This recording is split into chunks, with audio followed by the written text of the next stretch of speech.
As we face the command of rapid development and technological innovation in the world, the Philippines' preparedness in advancement of its physical facilities, infrastructure, and soft skills are given focus, especially with the empowerment of teachers' capacity and capability, not only in pedagogical aspects of teaching, but the confidence in delivering instruction with the use of information and communications technology. The Office of the Undersecretary for Administration, under the leadership of USEC Alain Delby Pasqua, established the Educational Technology Unit under the Information and Communications Technology Service. Its prime function is to empower and capacitate public school teachers and learners as required by the global demand of the fast-paced development in technology.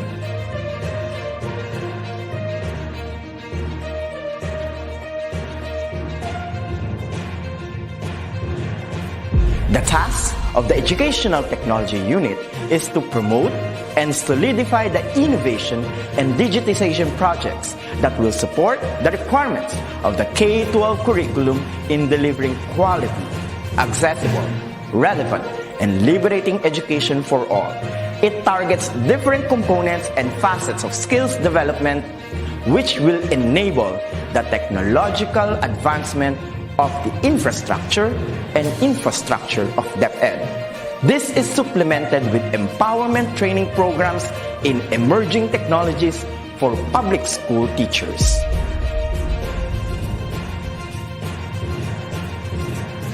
The programs of the EdTech unit target the emerging pedagogies focused on open educational resources,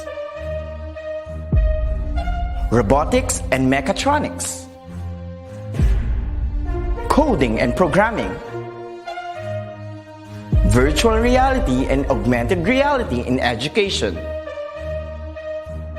mobile application development, Internet of Things, and the productivity tools for learning, which includes Microsoft Office 365, Google Apps for Education, and the different Adobe software tools.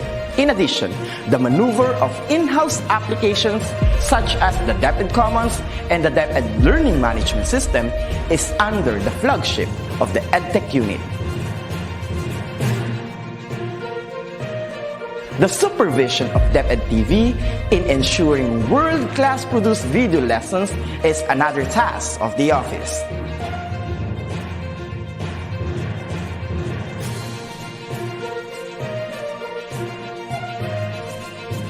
Lastly, the conduct of free online tutorial session, coined with the term ETUlay, is a bridging program to support learners and parents in answering the self-learning modules pioneered with the initiative of the ICTS EdTech unit. A teacher's influence is limitless, bound with the heart for service and dedication to fulfill the greatest mission to educate the young. The ICTS Educational Technology Unit will be there to promote, to empower, and to inspire Filipino teachers and learners as we grow as a tiger in the region, hitting our target as one of the best in educational technology. Come on and join us as we make our dreams into a reality. Sama-sama tayong lahat tungo sa iisang layunin. Simulan natin ang pagbabago dahil tayo ang mga gurong magtatayo ng makabagong DepEd. Sulong Edukalidad.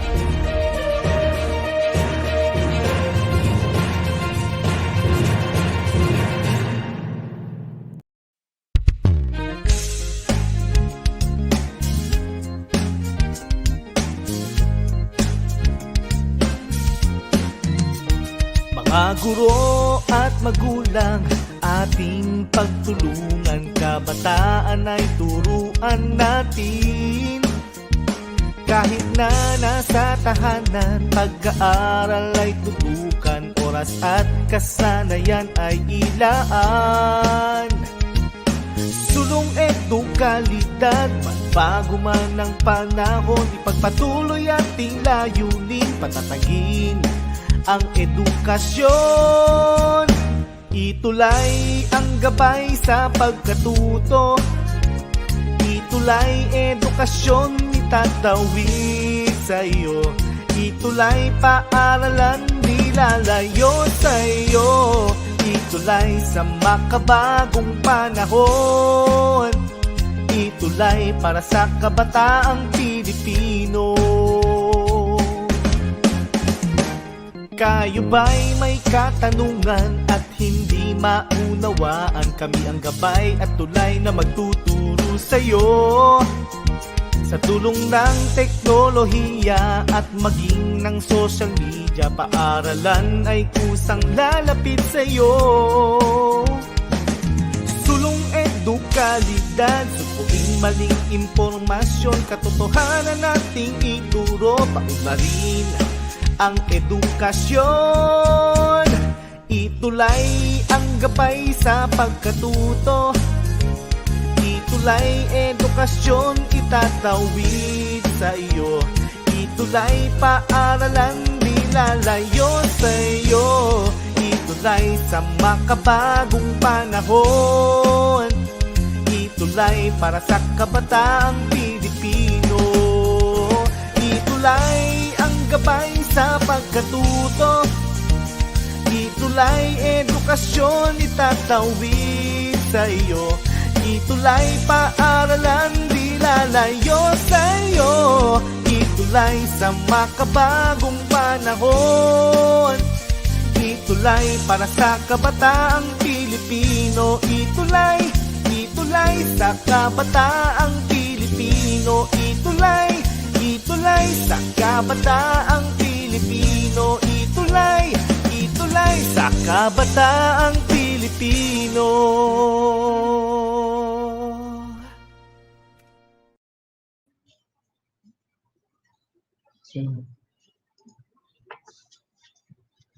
Yes, hello, good afternoon, teachers, and welcome back to our fifth day and PM session of our virtual INSET 2021. Yes, kumain na po ba kayo mga teachers? Dahil po tuloy-tuloy po ang ating INSET, no, hanggang 4 PM. So I hope you had a hearty lunch because we will need energy to listen to our presenters for today. And one of our presenters for today, Teacher Jeff, no, will be talking about coding. Ang word na coding ay masyadong mabigat sa mga teachers, but you know, with Scratch, it will be made easier by our presenter for today. Yes, and also to give you an idea about coding, it's actually about understanding the computer language. Now, definitely, it will be easier. That's why I'm going to present to you kung sino yung magpapadali ng coding para sa ating mga teachers so that you'll have an overview and as well as you're going to understand what coding is, okay? So, allow me to read her bio notes. So, she's a degree holder of Master in Education, specializing in Administration and Supervision in March 2009, and completed her doctor's degree in March 2014. Currently, she is serving DepEd for more than 10 years, having a current designation as Master Teacher 1 in Science and Technology Education Center in the Division of Lapu-Lapu City, Region 7. She is an educational technology specialist in EdTech Unit, ICTS. DepEd Central Office currently hands-on with Tech Talks and Me Tech Talk or My Tech Talk episodes, and a volunteer ETUlay tutor in MPE Cebuano for grades 1 to 3. She has big heart for volunteerism by serving as trainer of the Moral Recovery Program, Values Formation Council to all public agencies, and as extension classes teacher in Lapu-Lapu City in partnership with her church ministries. She is being trained under Coalition for Better Education or CBE, Microsoft Education Ambassador, and Basic Education Transformational Sector or BEST, which are all in partnership with DepEd. Her international accomplishments are proof of her eagerness to give more. She is Microsoft Innovative Educator Expert, Microsoft Certified Educator, Microsoft Education Master Trainer, and Google Certified Educator Level 1. Her national accomplishments and contributions makes her key player in teaching with technology. She conducted some regional and division-wide trainings, webinars, and workshops too. She also created ICT Learning Action Cell activity cards, published and uploaded in Learning Resources portal of DepEd LRMDS. contributed 7 instructional materials in audio narration format, Kwentong Pambata, DepEd storybooks under the DepEd Central Bureau of Learning Resources, and an initiator and demonstrator of the synchronous online learning delivery modality via Microsoft Teams in division, regional, and national. She has a heart for training kids in the field of robotics and education, science investigatory projects, campus journalism, and playing musical instruments contest coach. She's a certified education researcher and was a recipient of 2017 DepEd's Basic Educational Research Fund, or BERF, worth 150,000 pesos, and won as Best in Research Display with the action research entitled Group Tutoring using a web-based application as reading remediation approach, and 2019 BERF fund with her study, learners' performance, and perceived effects of double shift class program. Her commitment toward public service blessed her numbers of recognition and awarded as 2020 Most Outstanding Elementary Teacher in Division 7 and in Lapu-Lapu City Division in 2019. 27 Microsoft Above and Beyond awardee. Truly, these awards make her feel passionate in teaching by utilizing the ICT formula. It ignites, collaborates, transforms, and never gets tired of making a difference every day. That in all things that we do, she believes that God will be glorified. Now, Sir Jeff, before we formally introduce our speaker of today, we would like to have a message from our dear Undersecretary, Yusek Alain Del B. Pascual.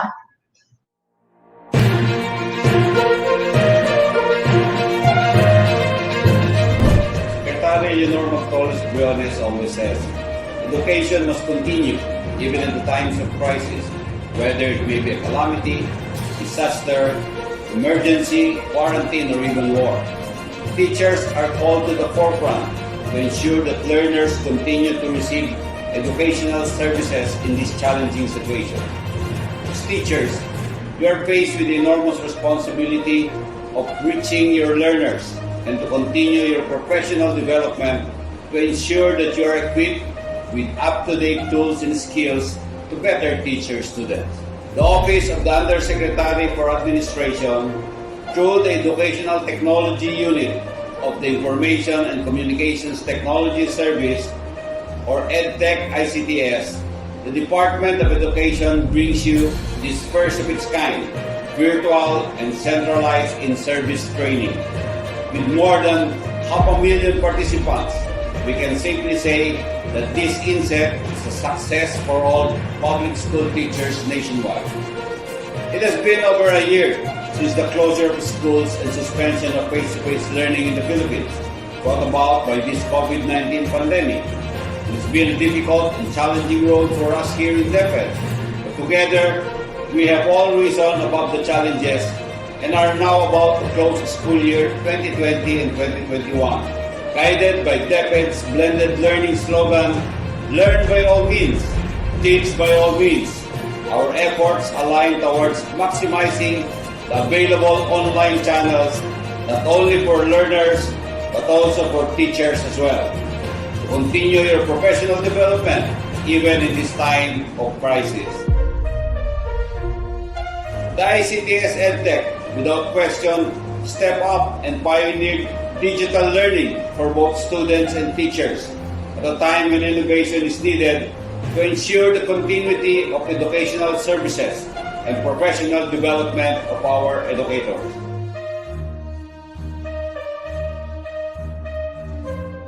Education in the Philippines has evolved, including all of us as part of the DepEd family, and we will continue to evolve as a country while the world copes with the effects of this COVID-19 pandemic. Congratulations to ICTS EdTech. Congratulations to all participants of this virtual INSET. May you continue to make a difference in the lives of your students. Mabuhay kayong lahat.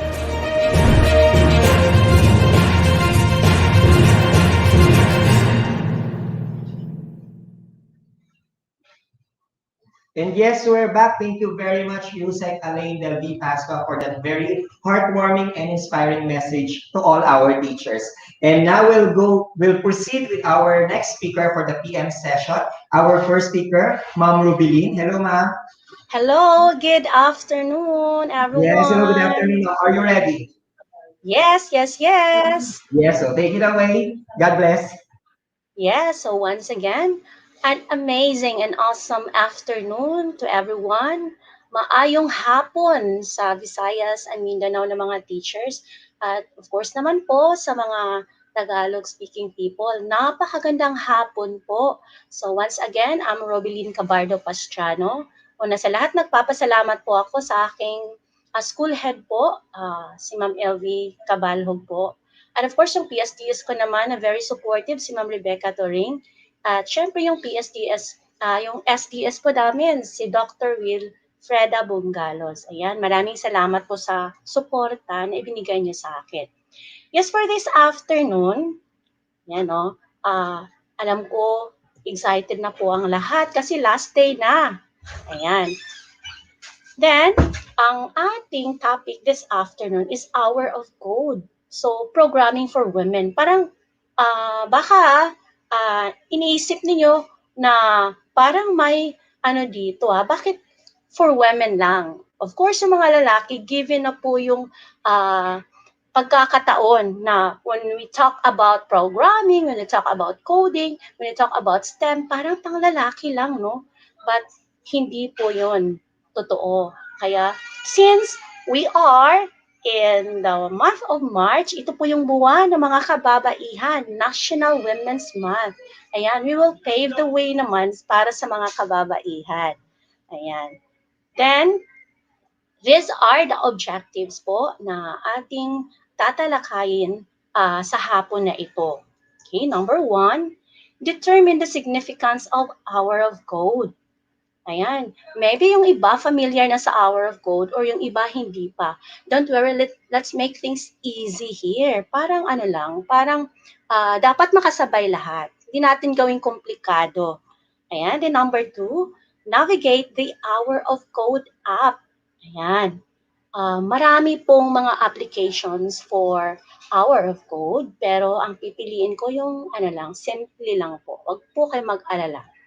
Pangatlo, install offline hour of code. I know po, pag sinabing offline, patok ito sa lahat kasi may mga teachers tayo, may mga mag-aaral tayo na until now, hindi pa rin sila connected sa internet. Kung meron man, hindi naman stable. So, again, yes, maraming online resources for hour of code, pero bibigyang pansin din naman natin yung offline. Ayan. Then for number 4, finish the hour of code challenge. So kung magagawa natin ito this afternoon, makakatanggap kayo ng certificate naman of finishing that hour of code. Alright, so now I have this very commendable woman here in my slide, in the person of Malala Yousafzai. Ano po siya? Taga Pakistan. According to her, every child or every girl deserves to take part in creating the technology that will change our world and change who runs it. Bakit ba nasasabi ito ni Malala?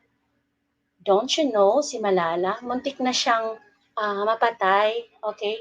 At Taliban shoot her last 2012 when she was just 14 years old.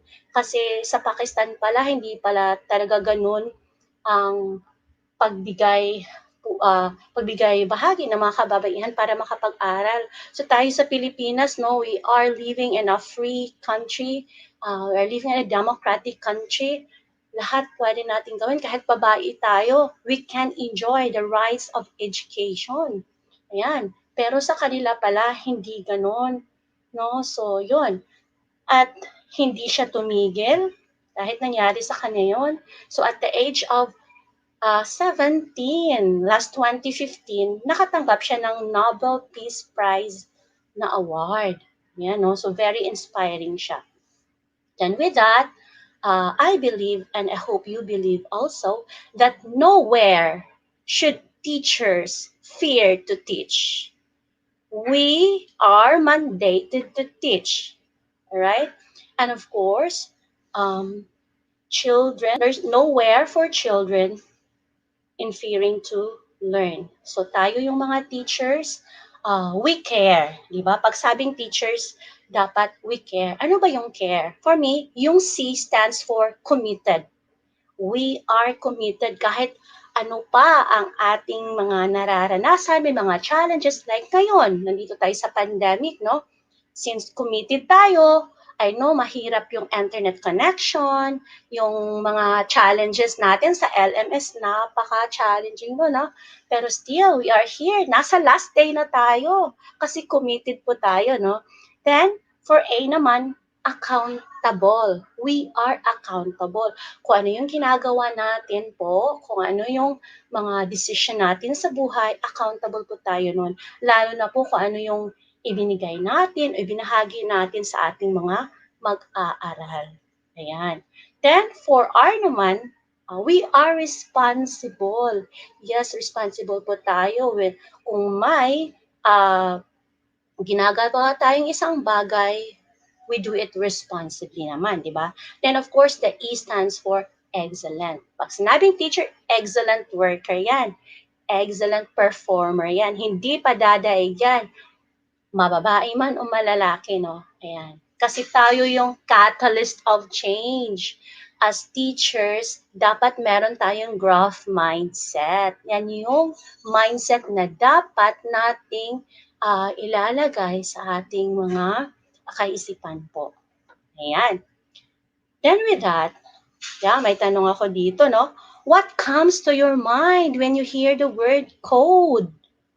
Okay. Pwede niyo pong ilagay yung mga sagot niyo dyan sa comment box po ng ating YouTube channel or Facebook pages. Ayan. I know po, marami pong sumasagot. Okay. When you hear the word code, ano kaya yun? Mahirap kaya yun? Parang imposible, no? Elementary teacher ako. Kindergarten teacher ako. Grade 1 teacher ako. Aanhin ko yung code na yan. Magagamit ko ba yan? Ayan. Alright. Pag sinabi kasing coding minsan, parang pang tertiary level siya or pang senior high school or pang higher level pala. Alright. Yes, pwede din naman yon, pero we need to lay a very strong foundation sa mga kabataan po natin. Like yung reading, di ba? Basic tool of learning yon. Okay? Reading is the basic tool of learning other learning areas. So, pag hindi nakabasa yung isang bata, kung makabasa man siya pero wala namang reading comprehension, so mahirap din po yun. So, sa programming naman at coding, ito yung napakahalagang salita, yung code, which is a short of source code. Later, mas makikilala niyo pa si code. Pero may isa akong nakilalang kaibigan, ha? Alright? Napakasikat nito kasi international model siya. And the name of Carly Kloss. Sino bang nakakilala sa kanya? Si Carly Kloss ay founder ng Code with Closey. Yes. Yes, isa siyang model. Hindi siya basta-basta na model. Napakasikat niyang model. But her passion with technology brings her somewhere. Kaya nakatayo siya ng sarili niyang company. So according to her, code is a superpower that every young woman should be able to access. So ngayon, mga mahal ko pong kaguro dito sa Department of Education, kunin muna natin yung mga negative thought natin. Ahanin ko ba yung code na yan? Ahanin ko ba yung coding na yan? Hindi ko naman magagamit sa buhay yan. Hindi ko naman yan maituturo sa mga bata. So kanina sa itinuro ni Teacher May, no, yung integration, yung ICT integration. Wow, ang galing nun. Very commendable po yung mga bagay. Yung, di ba may mga stages ng ICT integration? Ayan. So, mas makilala natin yung ano ba talaga ang kahalagahan ng coding o ng basic programming. Now, what is hour of code? Okay. Of course, pag sinabing hour, very familiar yun, no? Alright. Now, 1 hour introduction to computer science to show that anybody can learn the basics. Alright? hour of code, mga mahal ko pong co-teachers, it's a 1 hour, kahit 1 hour lang, okay? As introduction to computer science to show that anybody can learn the basic. Ano po, teachers tayo, di ba? So parang built-in na sa atin yung madali tayong matuto. Kahit first time mo lang nakilala o nakita ang isang lesson, pero once nabasa mo o lalo na pag binigyan mo ng angkop na panahon, mas lalo kang matuto. Oh, dito 1 hour lang. What if you will go beyond or you will go an extra mile for that? So, mas lalo kang matututo, di ba? Ayan. So, aside from that, 1 hour of code is breaking down complex computer science concepts into fun and engaging activities. Bakit ba kailangang fun and engaging yung activities ko? Of course, kasi yung mga bata gusto nila yung nai-engage sila, bahagi sila ng lesson mo, kaysa nakaupo lang, no, nakikinig. O, lalo na sa oras na ito, pag ganito, 1 o'clock o until 3 o'clock yung klase mo, ewan ko lang, yung iba siguro matutulog na, di ba? So, kailangan, importante yung fun and engaging exercises. At si Hour of Code po, meron ito. Alright. Then, hindi basta-basta si Hour of Code kasi it's a global movement. Okay, worldwide po siya, introducing tens of millions of students worldwide to computer science. Naalala ko, first time kong pina-experience yung mga learner ko sa Mactan Elementary School. Way back 2017, naka-join na sila ng Hour of Code. Kahit yung simpleng mga kabataan lang, pero pag ipinakilala mo sa kanila yung Hour of Code, of course, naa-amaze po silang lahat. Ayan. Now, the question is, who should participate in the Hour of Code? Kailangan ba na computer teacher lang? Okay? Or yung mga bata lang na nag-major ng ICT? Or yung mga bata lang na may ICT subjects? Okay, tingnan natin ha. Who should participate in the Hour of Code? Now here, people with some, of course, pwede pag marami ka nang alam sa coding, no? Little or even for no experience, pwede po tayong lahat. Ayan, syempre ako, elementary teacher ako, no? Before, wala akong background talaga sa coding or sa programming man lang. Pero since open-minded naman po tayo, lahat po posible pag binibigyan natin ng pagkakataon ng ating mga sarili. Alright? Then, pangalawa, anyone can participate in the Hour of Code. That's why lahat po tayo, kahit nasa Luzon, Visayas, Mindanao, kahit nasaan kayong sulok ng mundo ngayon, you can join the Hour of Code. Then, here, we can organize an Hour of Code event anywhere and anytime. Pwedeng-pwede po. Then, activities require no experience and can be run on browsers, tablets, and smartphones. I understand po yung ibang mga schools dyan, wala po silang enough na devices, alright? Or maybe meron lang silang limited na mga computers, okay lang din yon. Yes, pwede nga siya sa smartphones na din. Then the Hour of Code takes place every year during Computer Science Education Week. Actually, yung annual na activity ng Hour of Code, it falls on December, first or second week. Ayan, global activity. Ito, sana maka-join kayo this December. Ayan. So, since na-introduce na ito, so sana makapag-search pa kayo dyan. Marami, free lang talaga yung mga Hour of Code activities online. And the Hour of Code is organized by code.org. Ito po yung ginagamit ko at i-introduce ko sa inyo ngayon kasi free po siya. No need to sign in, no need to sign up. O pag nag-sign in ka naman, any email or account will do. Alright? Now, again, it's free and it's a public non-profit organization. Then, this Hour of Code is dedicated to expanding access to computer science in school and increasing participation by young women and students from other underrepresented groups. Alright? Alam natin ngayon yung inclusive education, no? Napaka-importante nun. Wala tayong pinipili kahit anong edad o kahit anong kasarian o kahit na anong kalagayan ng isang bata na gustong matuto. So yung Hour of Code po ay isa sa mga global event na makapagbigay chance, okay, mabibigyang chance sa yung mga bata na makagawa ng mga activities regarding computer science. Ayan. Now, this is the good news kasi ang Hour of Code is available online and offline po. Ayan. So later, uunahin ko muna yung online. Okay, we will navigate the online and pagkatapos, we will try the offline. Alright.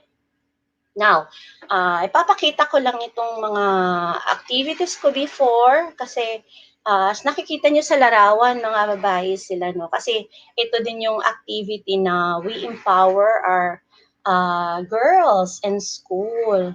Ayan. Then, yan, I introduced coding to them. This is way back 2017 in Mactan Elementary School. At ito naman sa sa Science and Technology Education Center, yung mga bata, naka-laptop na sila kahit papano. Pero hindi siya one-on-one, parang lang, group activity, this one here, because limited yung mga devices. Pero yung collaboration naman na i-enhance po. Ayan. Next, here, ayan, yung mga activities.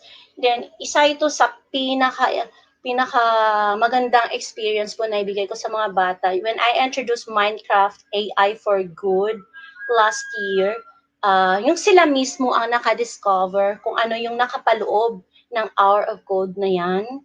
Ayan, so para siyang in connection sa DRRM. Ayan.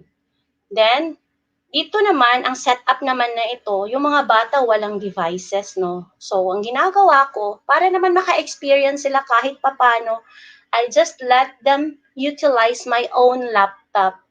So, since naman may projector or may TV sa classroom, so doon, kinoconnect ko at I let them experience one by one kung paano gawin yung Hour of Code.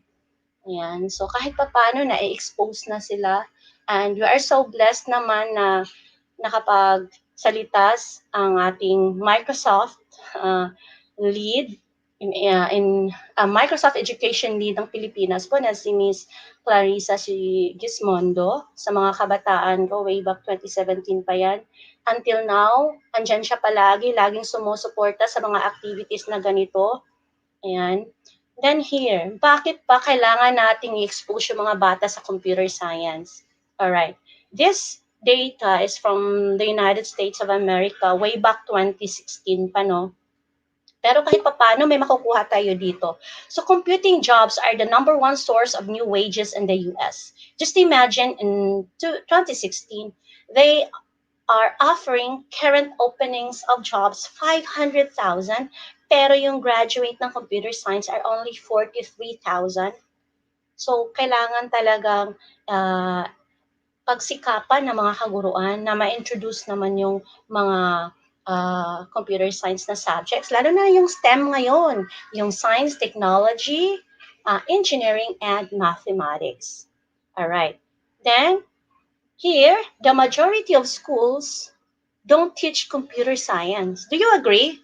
Tayo sa DepEd, from kindergarten to grade 12, since K to 12 na tayo. Okay? Do you think na ituro natin sa mga bata yung computer science? Alright? 90% of parents want their child to study computer science. Alright? Gusto nila yon. But, ito sa US to ha. Since naghanap ako ng statistic dito sa Pilipinas, wala akong nakuha, kaya ito na lang ang ginamit ko, no? But only 45% of schools teach computer science. So, kung hindi man natin naituro o hindi natin na-integrate sa mga subjects natin in English, in math, in Filipino, in science, ang coding or computer science na ito, kahapon or noong unang taon or noong mga kahit naka 10 years na tayo, naka 15 years na tayo, naka 20 years na tayo, hindi pa po huli ang lahat. We can start next week kasi we will go back na sa mga sarili nating station. I know nasa ano pa rin tayo, distance learning, pero let's just encourage them kahit papano, no? Lalo na sa mga nag-online classes na mga teachers na may synchronous learning. So you can introduce this one immediately. So why there's a need for computer science? Okay? Dapat importante kasi siya. Especially for girls who code. By learning to code, you can learn how to make your favorite activities more fun with the help of computer. All right? So learning must be fun talaga, no? Now, these are the important things on what coding is all about and why we should encourage our kids for coding. First, solving problems, okay? Using their imagination. Nagagamit yung imahinasyon nila. Later po, may ipapakita ako na actual na output ng aking mga estudyante. Actually, last year, before the pandemic, I introduced them the hour of code. Okay? Then, sa hindi inaasahan, na quarantine lahat. So, yun, hindi tayo nakapasok sa paralan at nasa bahay lang. Then there, the kids are able to collaborate and create their output sa Minecraft naman. Minecraft in education. Later, ipapakita ko yung output nila. Then with that, they can work with friends. Kaya nga collaborative yung ano nila, activity nila, yung projects nila. Then, coding is also vital in enhancing creativity. Yes, yung mga ano nila, syempre like parang mga bata pa lang sila but they act as engineers, okay? They created some designs, all right? Then building critical thinking skills. Ito na po yung mga skills na napakahalaga in the 21st century learning. Ayan. Then there are a lot of hour of code tutorials. Ito, 4 lang ang ipinakita ko, pero napakarami po. And it's even in different languages talaga since global kasi yung activity, no? Example, yung Angry Birds, Minecraft. We have also the code with Anna and Elsa. Yan, meron din yan. Then Star Wars, building a galaxy with code. Yan, mga halimbawa lang yan. Pag pupunta kayo sa code.org, marami po doon. Napakarami and it's for free. Ang problema lang kasi yung mga bata, hindi sila na-guided. Kahit yung mga teachers din, hindi pa din nila nakita yung site na yon, no? Pero yes, hindi pa po huli ang lahat. Alright. Then, there are kinds of application that one can create. Ito po yung app for learning. It could be an app to solve a world issue. Or it's an app to communicate or connect with friends. Pwede yun. So kung, di ba, yung Facebook, yung Instagram, yung meron nga, yung Discord, di ba, mga ano yun, app to communicate or connect with friends. Yeah, pwede sila makagawa nun pag na-expose talaga sila sa coding or programming. And of course, gaming app. Isa din yun. Alright? Pero sana, no, yung ifo-focus muna natin ngayon, lalo na since nasa distance learning tayo, yung app for learning talaga. Ayan. Then, here. By the way, ang i-introduce ko po sa inyo na coding yung playing the hour of code with your students using Minecraft. Okay? So, when you start the hour of code, a tutorial video will play. Doon, pag na-click mo yun, later papakita ko yung site. Then the video will guide you on how to navigate and play the hour of code. Then you can go back to the videos anytime if you need more help. Pakita ko lang slides and later po magde-demo na ako, ha. Then, in Minecraft po, in code.org Minecraft, we can learn the basics of computer science. Minsan, akala natin naglalaro lang yung mga bata. Iba po yung Minecraft, ha, na kasi may Minecraft na talaga naglalaro lang mga bata. Pero yung focus natin, yung Minecraft for education. Lalo na yung hour of code na Minecraft. Ayan. So, in this afternoon's activity, okay, ang Blackly po na paraan ng pag-write ng program or codes yung gagamitin natin. So it's just a simple of drag and drop way, okay? Then, yan, may nakikita nyo dyan to move forward, place towards, turn left, or turn right. So, may ICT integration talaga, even if you're teaching English. Kahit nga ako, actually, English teacher ako, then naging MAPED teacher, naging music teacher, at naging science teacher, lahat. Pero, na-integrate ko pa rin yung hour of code kahit papano. Ayan. Then, with that visual block platforms, okay, they are a really good place to start, and they are designed to be fun and easy. I know po, napakaraming elementary school teachers na nanonood ngayon. Again, hindi lang ito sa mga babae, since I know majority ng mga teachers babae, no, pero lahat, para sa ating lahat po ito. Then, the concepts behind here are commands. Yan, makikilala nila yung commands doon. Then, yung repeat loops. And of course, the if statements. Basic lang po ito lahat, pero napaka-importante po ng mga terms na ito in learning the basic coding or basic programming.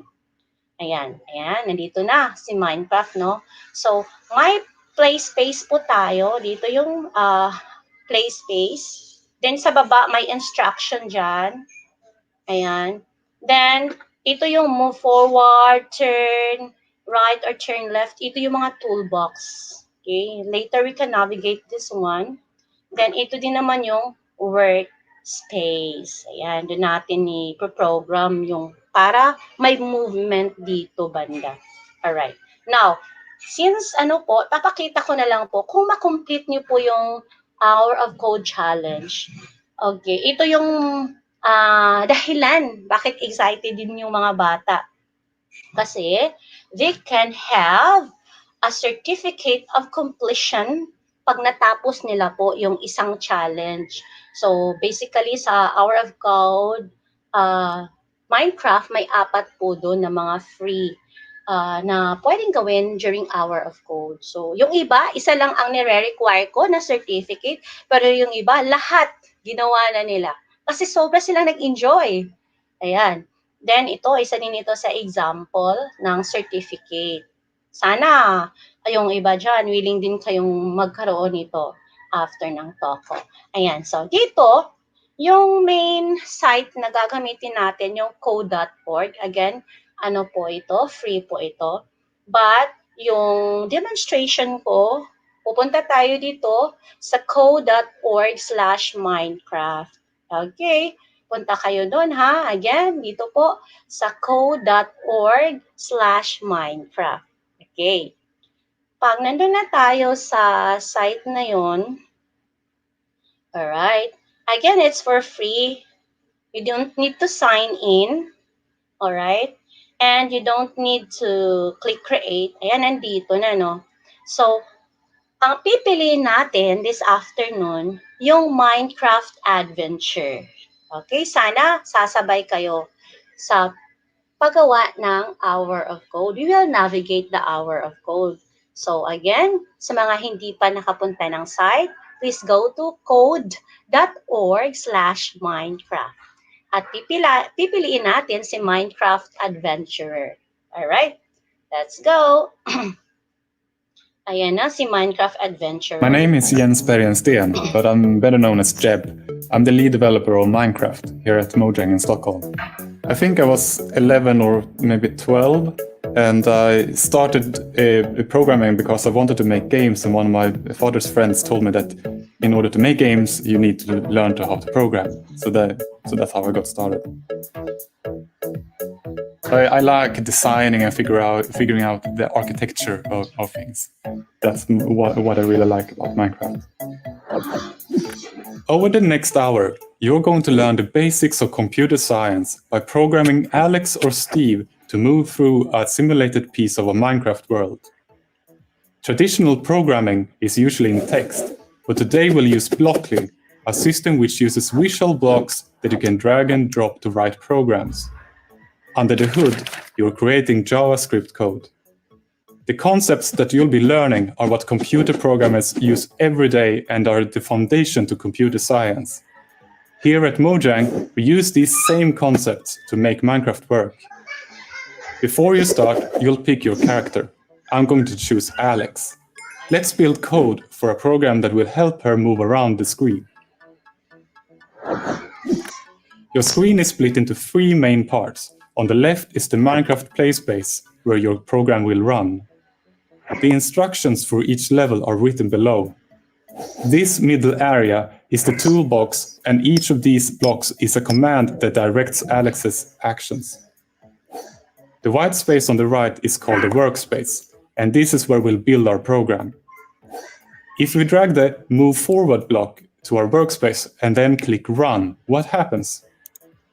Alex moves forward 1 space on the grid. And what if we wanted to do something after she moves forward 1 space? We can add another block to our program. I'm going to choose the Turn Right block, and I'll drag it underneath my Move block until this orange line appears. Then I'll drop it, and the 2 blocks will snap together. When we press Run again, Alex will perform the commands that are stacked from top to bottom in our workspace. And if you ever want to delete a block, just drag it from the stack back to the toolbox. To undo your changes and get back to how the level started, use the Start Over button in the top right corner of the workspace. One more thing. You see the little triangle on the turn blocks? Anytime you see these triangles, it means that you can pick a different option.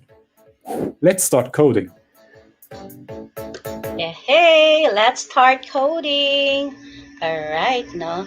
Ayan, so pwede na nating i-close yan. Kasi pag first time mong mag-open dyan, yung video na yun, mapapanood mo. Pwede mo naman ding i-close pag napanood mo na siya. So, in this activity now, pipiliin ko si Alex. Ayan. Alright. So, here now, may instruction dito, no? Hit run to try your program. Ito yung run. Okay? Then, dito sa taas, add a second move forward block to reach the ship. So, dito pala, ito yung indicator natin na ito yung mga tasks na dapat nating i-complete. 14 tasks po. Okay? So, this way, grabe po ang ICT integration nito. Like, for example, you're teaching English, pwede po kasi yung following direction, napaka-importante nun. Ano ba yung how to move forward, yung turn left, or turn right, mga ganon. Alright? Then, of course, sa math. Importante din kasi magbibilang ka. Ilang ulit ba ako mag-move forward?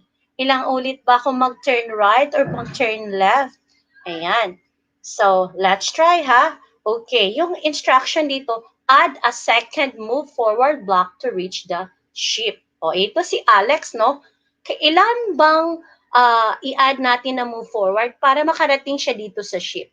Oh, we can count the block. 1, 2. Pero isa lang yung move forward. So, let's try to have another move forward. Dapat mag-snap yung block natin, yung tool natin.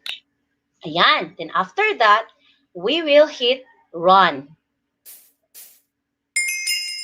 Yay! So, natapos ba natin yung task number 1? So, dito, may mababasa tayo, puzzle 1 completed. Congratulations. Then, you just wrote 2 lines of code. Don't you know, parang naglalaro ka lang o yung bata parang naglalaro lang. Pero when you show the code, ayan, meron na palang code na naisulat yung bata. Alright? So, by dragging and placing blocks in this puzzle, you've created a set of instruction in a computer language called JavaScript. So, yung programming language na ginagamit ni Minecraft is JavaScript. So this code tells computers what to display on the screen.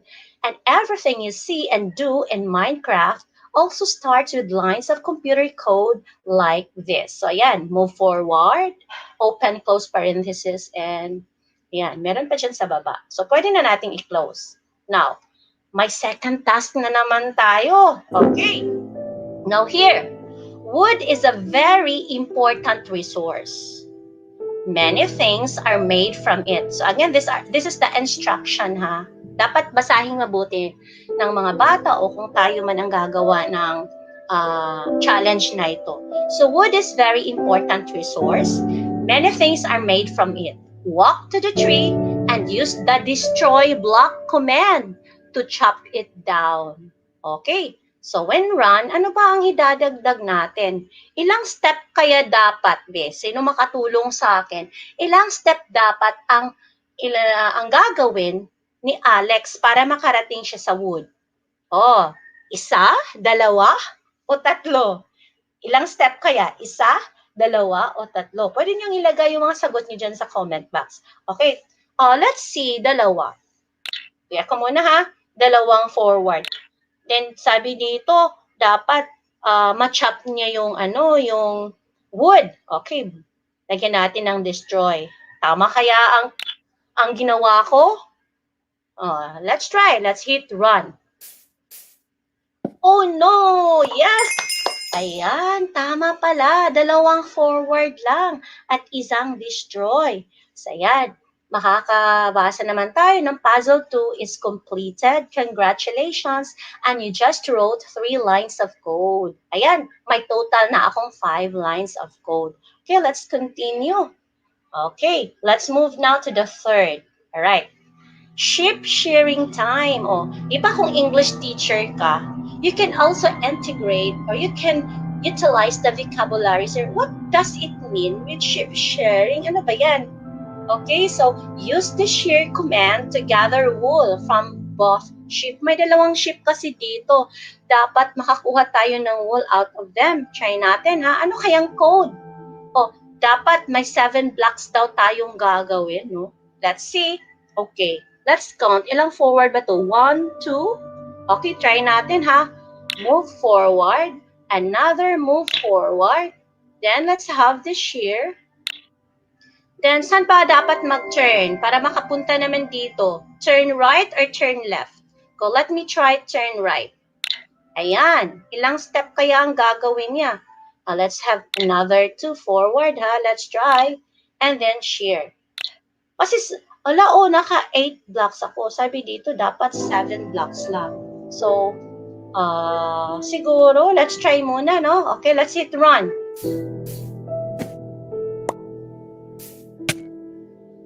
Di ba mali?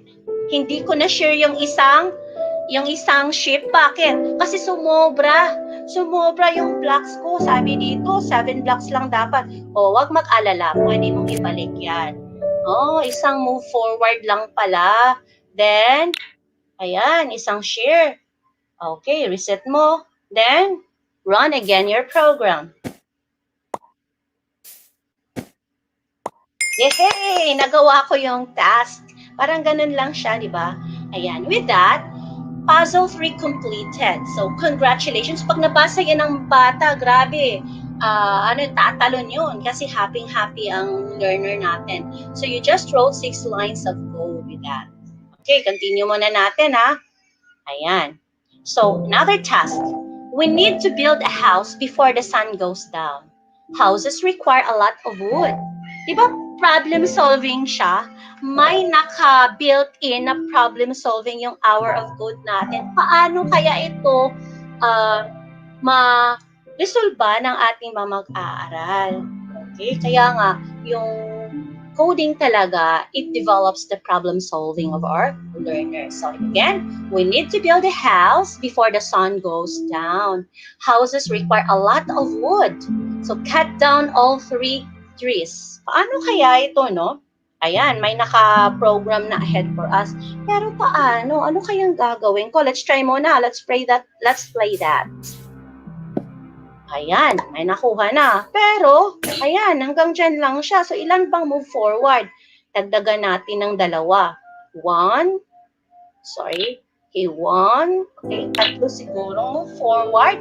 Then, destroy the block. Then, pag nandun na siya, turn left or turn right para makapunta siya sa kabila. Let's try turn left. Ayan. Then, 2 forward siguro. So, yung trial and error din, applicable din siya dito, no? Then, destroy blocks. So, kayo pong bahala kung anong code na ipapasok niyo dyan. Ayan. Sabi dito, 15 blocks daw. Try ko yung 14 kung gagana ba siya. Okay. Sige. Let's play. Tingnan niyo yung ano. Ayan. Diyan na siya. Oh no! Yeah. So may kulang, di ba? Alright. Sabi dito, we need to build a house before the sun goes down. May kulang yung code ko, hindi na-work. Hindi na-cut yung isang tree. Ayan, kasi sabi nga 15 blocks, pero 14 lang yung inilagay ko. Don't worry, pwede naman natin ma-edit yan. Ayan, mag-add tayo ng isang block, kasi block play yung ginagamit natin. Ayan. So, let's try again. Let's run the program.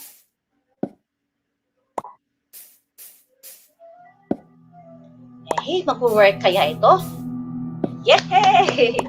Yun pala ang tamang pag-program niyan. Alright, so, puzzle 4 completed. Congratulations! Okay, continue tayo ha. Ayan. Ayan, may video na naman. I'm Lydia Winters, Moying's brand director, and we made a little game called Minecraft. My favorite thing to do in Minecraft is to explore. I love adventuring in caves and seeing what I can find.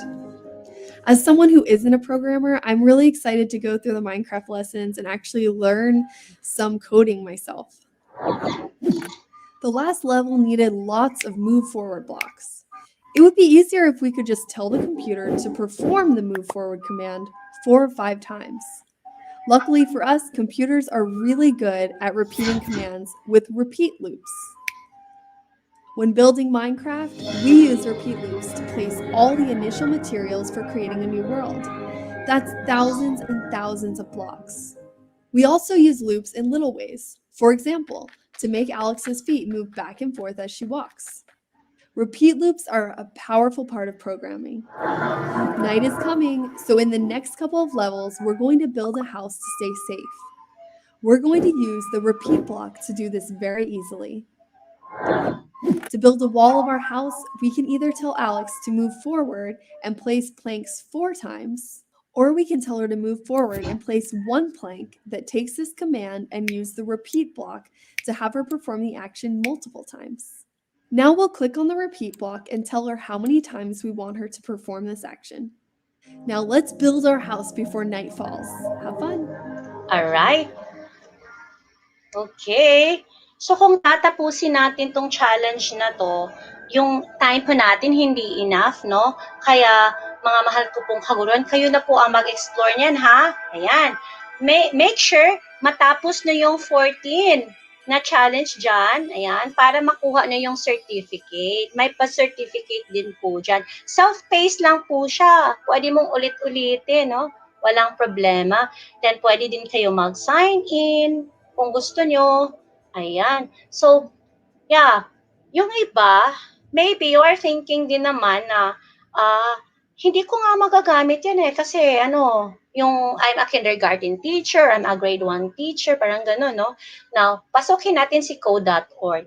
Ano ba yung mga lessons na pwede nating gamitin for our ICT integration? Ayan, nandito na tayo kay code.org. Ayan. Learn computer science, change the world. Ito yung makikita natin. Again, free po lahat ang mga materials dito. Ayan. May pang student, may pang educator din po. Ayan. So, marami dyan Napakarami. Pag pupunta ka sa Learn, okay, if you navigate Learn, may lesson po for grades K to 5. Ayan. Yung may pre-kinder express, kung music yung subject mo, may pa-music din dyan. Later, makikilala niyo si Scratch. With Sir Glenny. Alright. Then, aside from that, may pang K to level 5, meron din pang grade 6 to 12. Ayan, ang dami dyan. So, depende lang sa inyo kung ano yung pwede nyo magamit, ha? Again, nandito pa tayo sa online. Then, meron ding beyond K to 12. Ayan, ang daming materials po dito. Especially yung nagsisimula pa lang sa coding at programming. Then, pag pupunta naman kayo sa teach din, Ang daming resources dyan. Alright? Hindi natin mauubos yan for this afternoon. Kaya I need to proceed talaga for the next topic. Alright? So, now, remember, you can go back to code.org to explore the hour of code at any time. Wala po siyang time limit. Alright?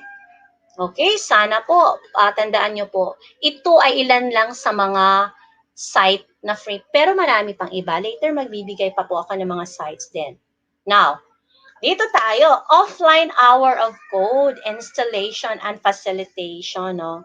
Di ba ito yung patok, lalo na sa mga walang stable na internet connection. So, punta tayo dito kay code.org/Minecraft. Balik tayo dito. Okay, punta kayo dito. Again, go back to code.org/Minecraft. At tingnan nyo sa baba. Ayan, yung sa baba na part. Ito, download the offline version of Minecraft Adventure. Okay, sana nakikita nyo yung part na ito. Kung babalik naman ako sa slide ko, ayan siya. Code.org/Minecraft. Alright? Okay. But balik tayo dito kay code.org/Minecraft. So dito, download the offline version. Okay, click natin Ayan. Okay, dito po. Ito po yung makikita natin. Alright. Pero mas po dyan mas maliit. Punta dito tayo sa slide. Okay, so ito po yung mga steps. Download the installer. Saan nyo i-download yung installer? Sa code.org/Minecraft. Then, of course, you need to run the installer pag natapos na siya. Then, open the hour of code. Ayan. Then, next to that, ito na nga, download the offline version. Pag na-click nyo yan, lalabas na yung installer. Ayan. Then, make sure to choose download in English. Kasi maraming languages po si Hour of Code. More than 42 languages po. Baka yung ma-download nyo yung Chinese.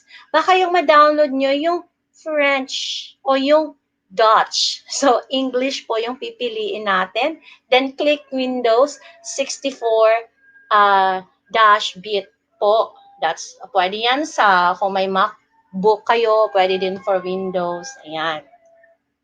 Then, click run the installer. Yan. Then, pakiclick na din yung create a desktop shortcut. Then, after which, click next. Okay, madali lang naman mag-install kasi may mga nababasa naman natin yung mga instruction, di ba? Then, with that, run the installer, lalabas ito like ready to install. Setup is now ready to begin installing MCE English on your computer.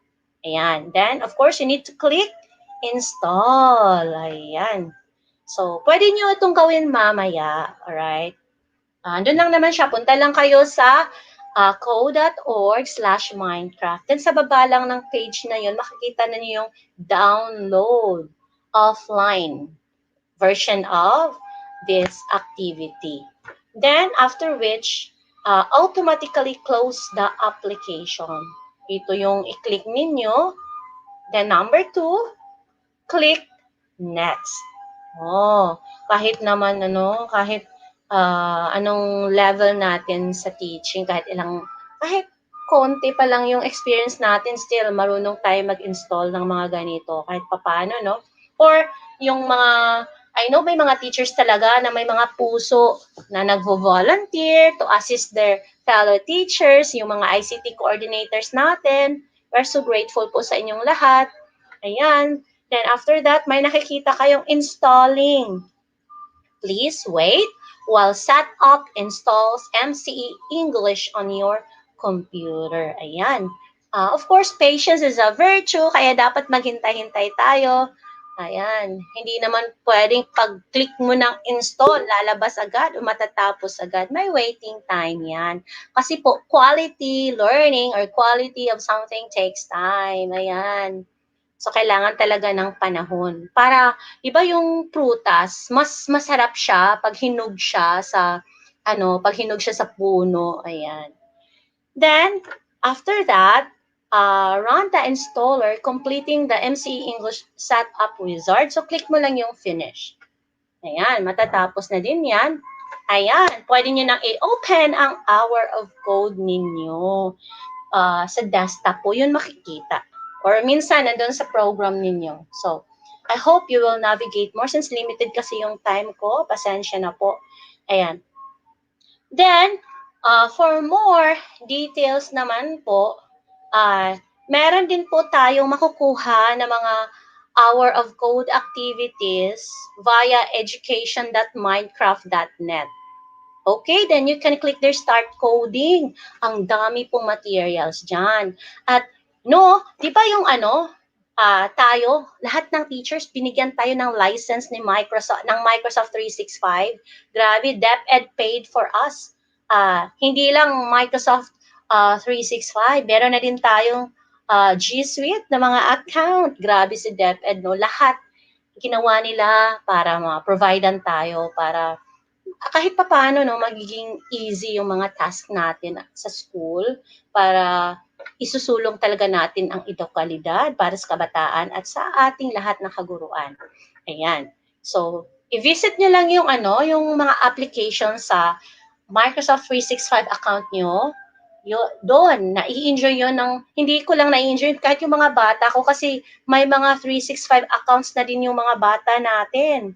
Yung iba, parating po yun. Siguro kung wala pa, darating din yun. Pero yung meron na, gaya ng mga grade 6 students ko, meron na silang account, kaya na-enjoy nila yung Minecraft for Education. Ayan. So, ito po yung isa sa output po ng student ko. Ipapakita ko lang. Kahit man lang, para ma-inspire man lang kahit paano, no, kaya palang gawin ito ng mga grade 5 student. Actually, output nila ito after the hour of code. So, yung na-introduce ko yung hour of code, they explore. At ito yung naging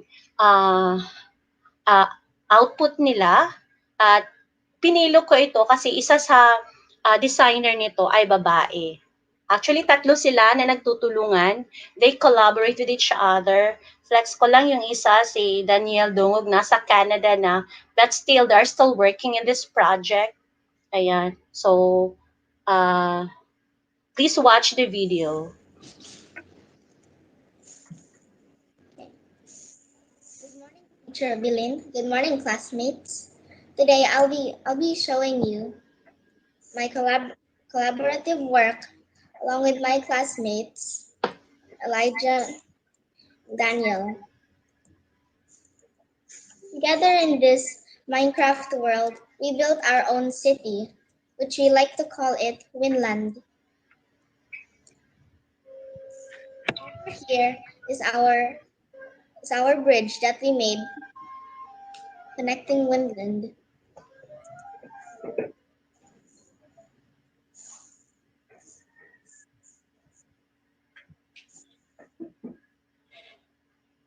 And over here, we made our own flag for Winland. To the right, we have our own potato farm. RPG.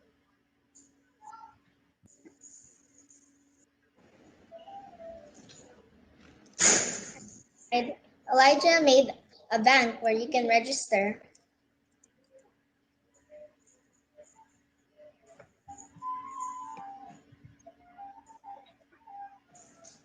Okay. There is a hospital that me, Elijah, and Daniel made.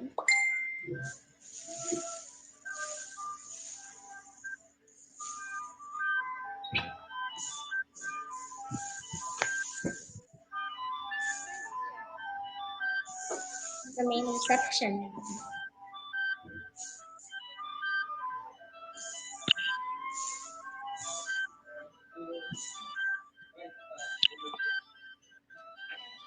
Put our hospital beds.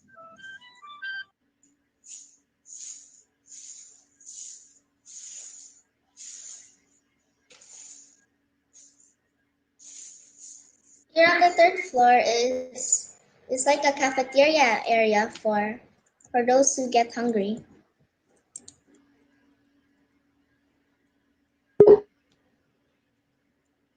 And up here, we made a therapy room.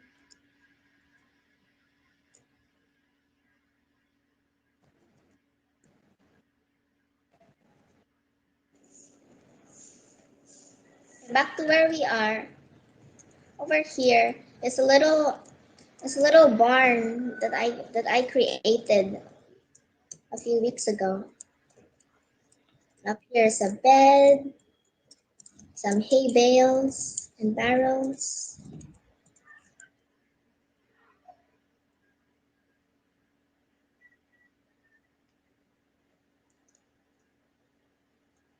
And over here is a train station that Elijah made.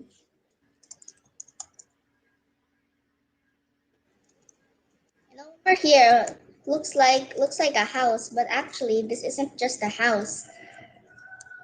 This actually leads to an underground hotel that we built beneath it.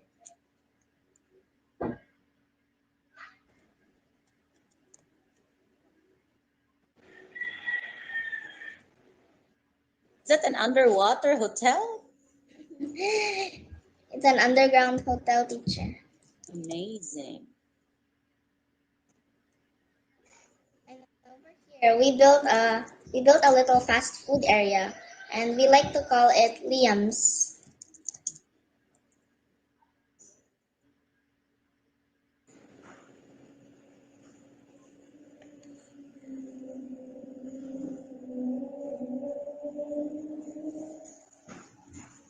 And upstairs are some of the rooms that we created for the hotel. One of the rooms that I decorated, and the bathroom.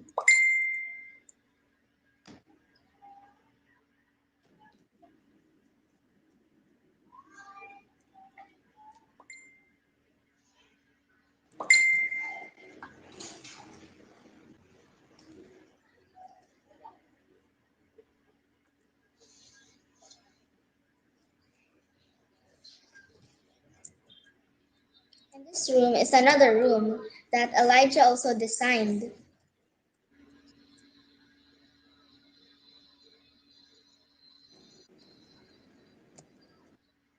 As you can see, we went for different themes on each room. This room has a modern design, while mine has more of an old classic design.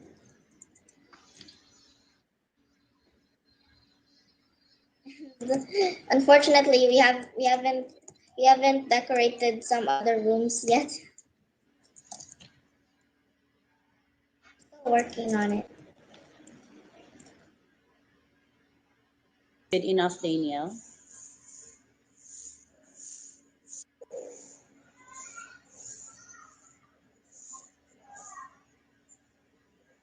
This is our main reception room. Like lab, so on and so forth. Yeah. Especially next week. Amazing. Not the train. So how do you call this one? Minecraft station. Minecart. Okay. So instead, Ayan. So, that's the output of my learner utilizing the Minecraft for education. I just introduced them the hour of code, but they go beyond. But of course, I open their eyes that since you have that 365 account, please maximize the use of that because Minecraft education edition is built in there. I think it's really Okay. Now, here, for us teachers, in the Minecraft Education Edition, right? So remote learning with Minecraft is also available there. So all we have to do is to explore, all right? Kung hindi man natin kakayanin pa, may mga activities sa code.org na mga ano lang talaga basic, kay basic lang po. Ayan. Then ito po yung iba pang mga sites na pwede po nating pagkukunan ng mga resources. These are websites that offers learning opportunities for coding. And what's best thing with this is that it is free, all right? Free. So all you need to do is to create an account. So, kahit nga sa code.org, hindi mo kailangan ng account eh. So yung ibang mga site, kailangan mag-sign in ka o mag-sign up ka. So nasa iyo kung ano yung gagamitin mo. Alright? Now here, paalala lang po ha, mga kaguruan ko, game-based learning. Okay? When we talk about game-based learning po, we are not trying, or I am not trying to turn your students into gamers. Okay? Take note po. I'm not turning your students or children into gamers. Kasi nga, kahit nga ngayon, kahit less than 2-year-old na bata, marunong nang gumamit ng device nila, marunong nang gumamit ng cellphone, iPad, computers na naglalaro lang. It's not educational at all, di ba? So why not encourage them to utilize that available resources that we are having for them to learn? Let's utilize ICT productively and of course, positively. Yun yung dapat na goal natin. Gagamitin natin yung ICT resources productively and positively. So, the positive use of ICT, naka-built-in yun sa mga KRA natin, di ba? Sa IPCRF natin, sa RPMS natin, di ba? So, with that, let's turn your gamers, kasi nga kahit ano pa yan, mga gamer na yung mga bata, mga digital natives na yan eh. Let's turn your gamers into students. And hour of code is the best way in making their time productive. Yeah, so tayo yung mga tao na mahalaga sa buhay ng mga bata natin, no? Kung magulang ka man, guro ka man, tayo yung catalyst po ng change at yung catalyst po na matuto pa ang ating kabataan, lalo na sa mga bagay na makakatulong sa kanila for their future career path. Ayan. So, I'm so grateful na sa division namin sa Lapu-Lapu City po, yung ITO po namin dati, si Sir Donald Dongo, nag-migrate na kasi sila sa Canada. Siya po yung person behind na nagkaroon ng DepEd Lapu-Lapu City Coders, na party po ako. So, it's an offline module application. So, yung modules namin nasa devices na ng mga bata. Bakit ko ba ito sinali? Kasi, imagine, yung mga teachers na yan, hindi naman talaga mga programmers yan eh. Hindi sila coders, hindi ako coder, hindi ako programmer by by blood o kahit man lang sa natapos ko, di ba? But yung ITO namin, malaki po yung tiwala niya na kaya niya kaming gabayan para matuto kaming maging isang coder.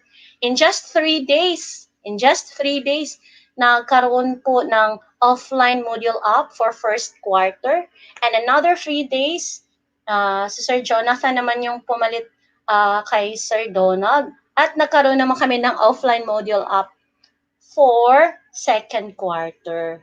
Ayan. So, kaya ang akin lang, bakit ko ito sinali again?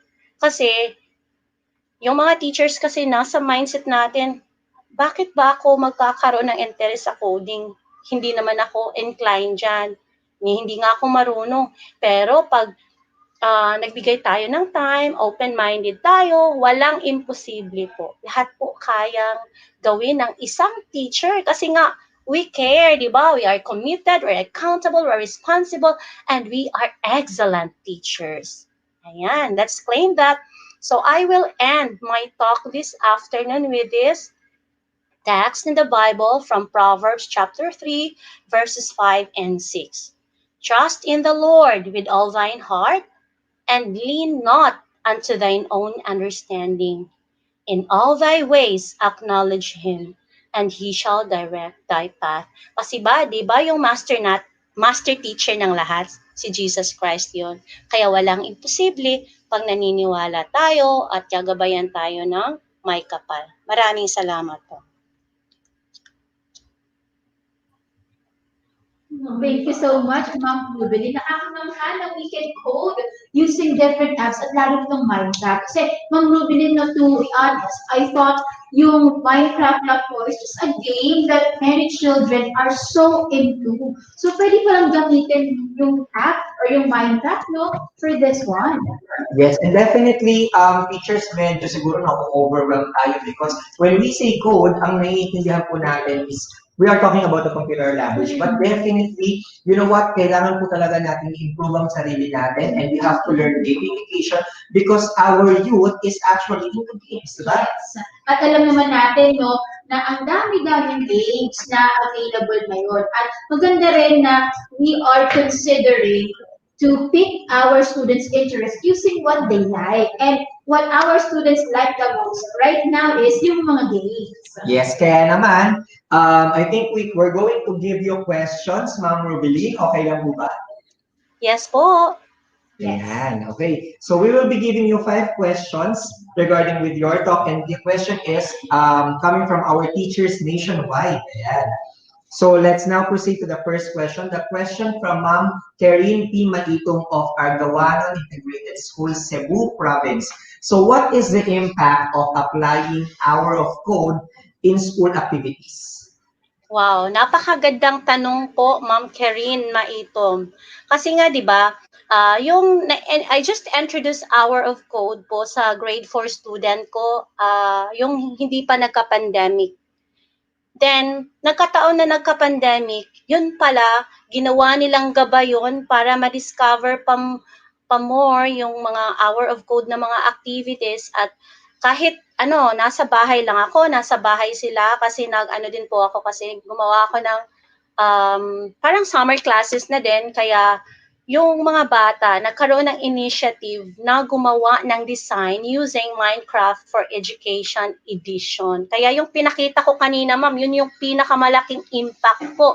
Just imagine, lang sila 10 years old pero nakakagawa na sila ng designs. Just imagine, sino bang nakakaisip na magkaroon ng hotel underground, 'di ba? Ang laking impact po nun. Kahit yung yung train nila, yun pala. Kaya ko, it's not a train station kasi walang train. Okay, Minecraft, something like that. Parang ganun. So yung impact talaga, yung mga bata na yung critical thinking nila na di-develop. So parang nasa na sila, they're taking courses in design. Parang little engineer. So, yun po yung impact po. Sana nasagot ko yung tanong mo, Ma'am Karin. Yes, ma'am. Thank you. Now we will go on to our next question. And the second question came from Ma'am Rachel Cabardo of Hugan Elementary School, Cebu Province. And the question is it really important for young learners or learners in the lower years to learn this, especially in the public school? Yes, for me, since empowered teacher po tayo, at yung ICT integration naman, part din po ng natin yon, KRA din po. So, it's a great foundation po na maituro na yung basic of computer programming kahit nasa kindergarten man sila o kahit nasa grade 1 pa. So, kung may strong foundation kasi yung isang bata, sure po ako na when they grow up, solid po yung nila, kaalaman po nila. Ayan. Thank you, Ma'am Rachel. Thank you for that. Kabardo po ako, ma'am. Baka tayo, relative. Yes, and you know what? In addition to that, Teacher Ruby, as Yes. we can see naman how the education system improves, definitely, siguro yung mga students natin ngayon who are into gamification, pag once na sila na yung naging teacher, definitely talagang mag-i-improve ang education system natin kasi nakikita naman natin na itong mga batang to, sila naman yung gagawa ng another innovation when it comes to the education system. And in addition to that, sir, the coding actually teaches our students crucial skills also like sinabi natin 21st century skills like problem solving. Ito yung mga inherent at hindi direct skills na mautunan ng bata sa coding. Kasi hindi naman dapat talaga na directly, no? Pero they can do some things na parang naglalaro lang or naaalala yung bata. Pero these tools, no, may naituturong pang 21st century skill. Yes, tama. So that's, well, actually, we'll proceed to the next question. Yan. Okay, I think this is the same question with... Yes. Okay, so we have the same person na nagpadala po ng question. From Ma'am Karim P. Maitong of Argawanon Integrated School, Cebu Province. So how can an hour of code affect teachers' teaching abilities and students' learning abilities?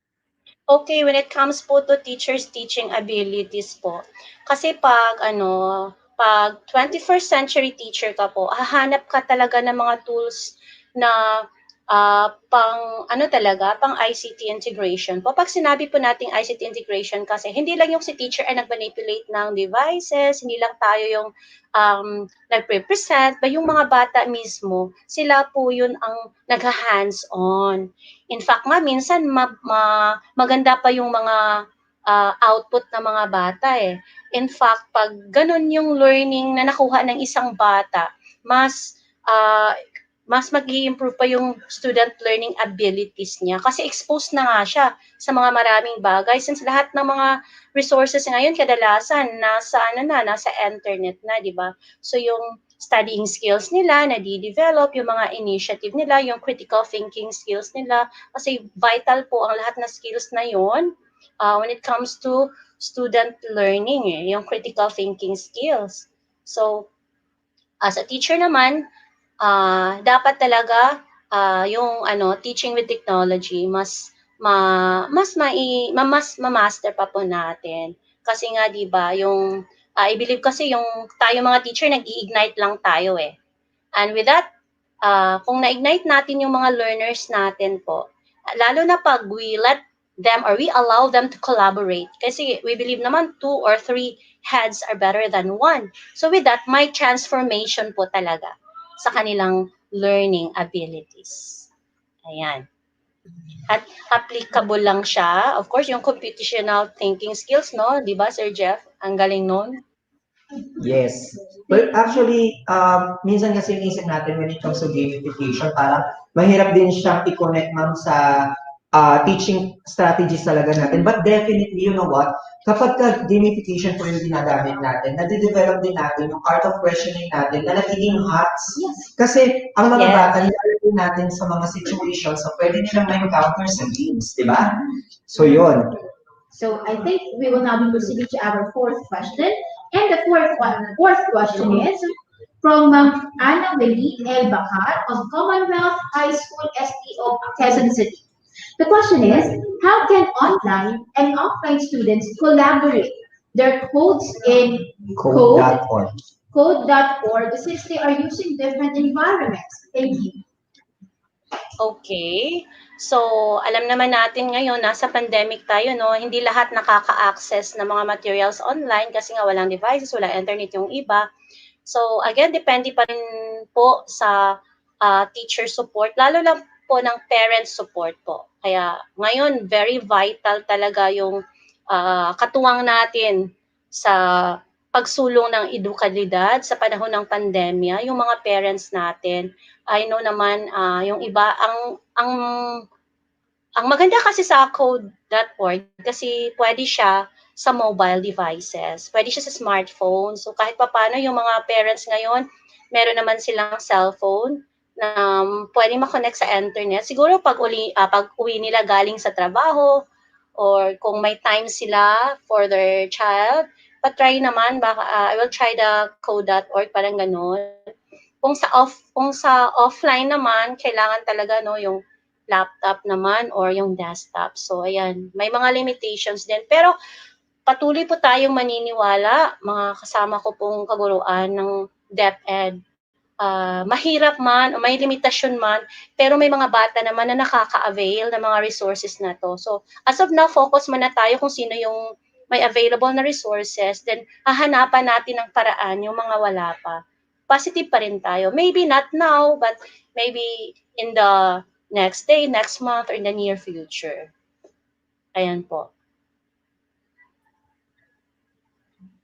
Thank you, Ma'am. Yes. Thank you, Ma'am Rubilin. I think we will now be having the last question. Okay, so our last question is from Jose Erwin Magan Ubaldo of EY MNHS Danao City. How does coding relevant to the learnings of our students and how it is related to our MELC competencies?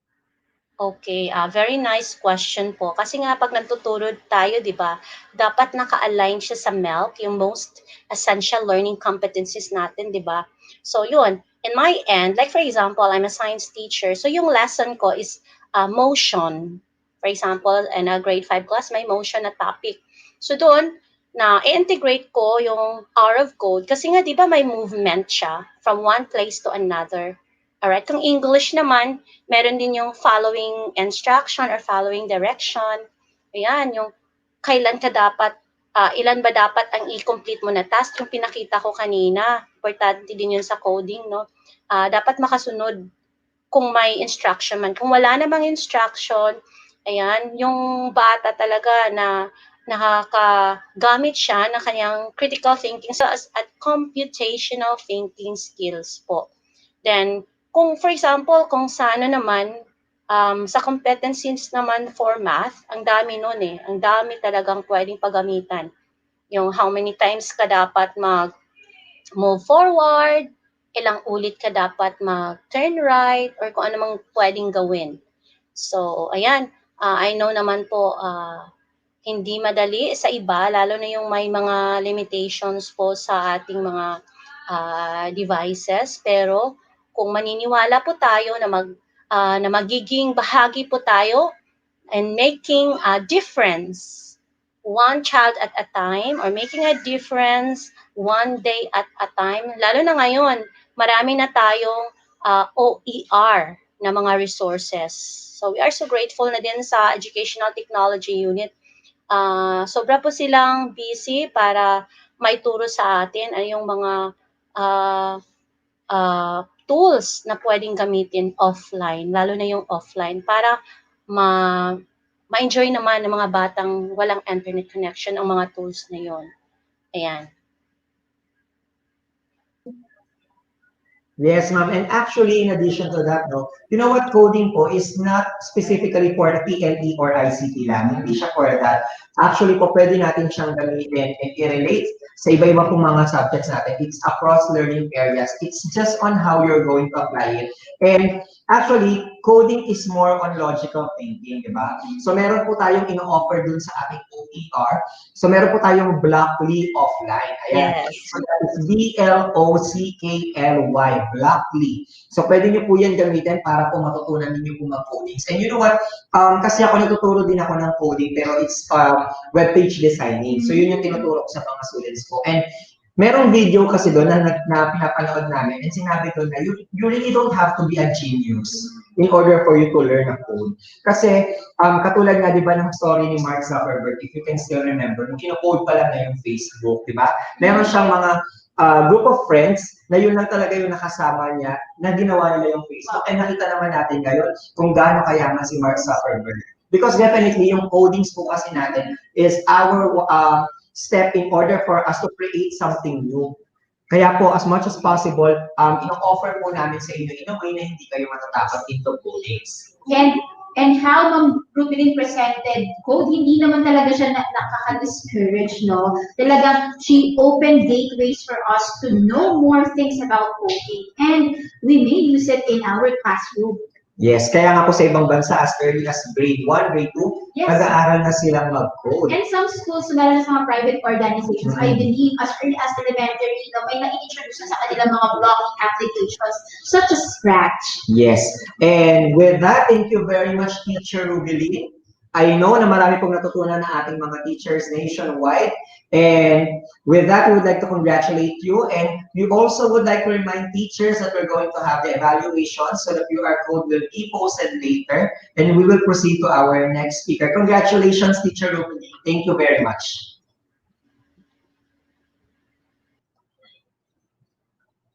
Okay, so without further ado, we will be presenting our second speaker for the PM session.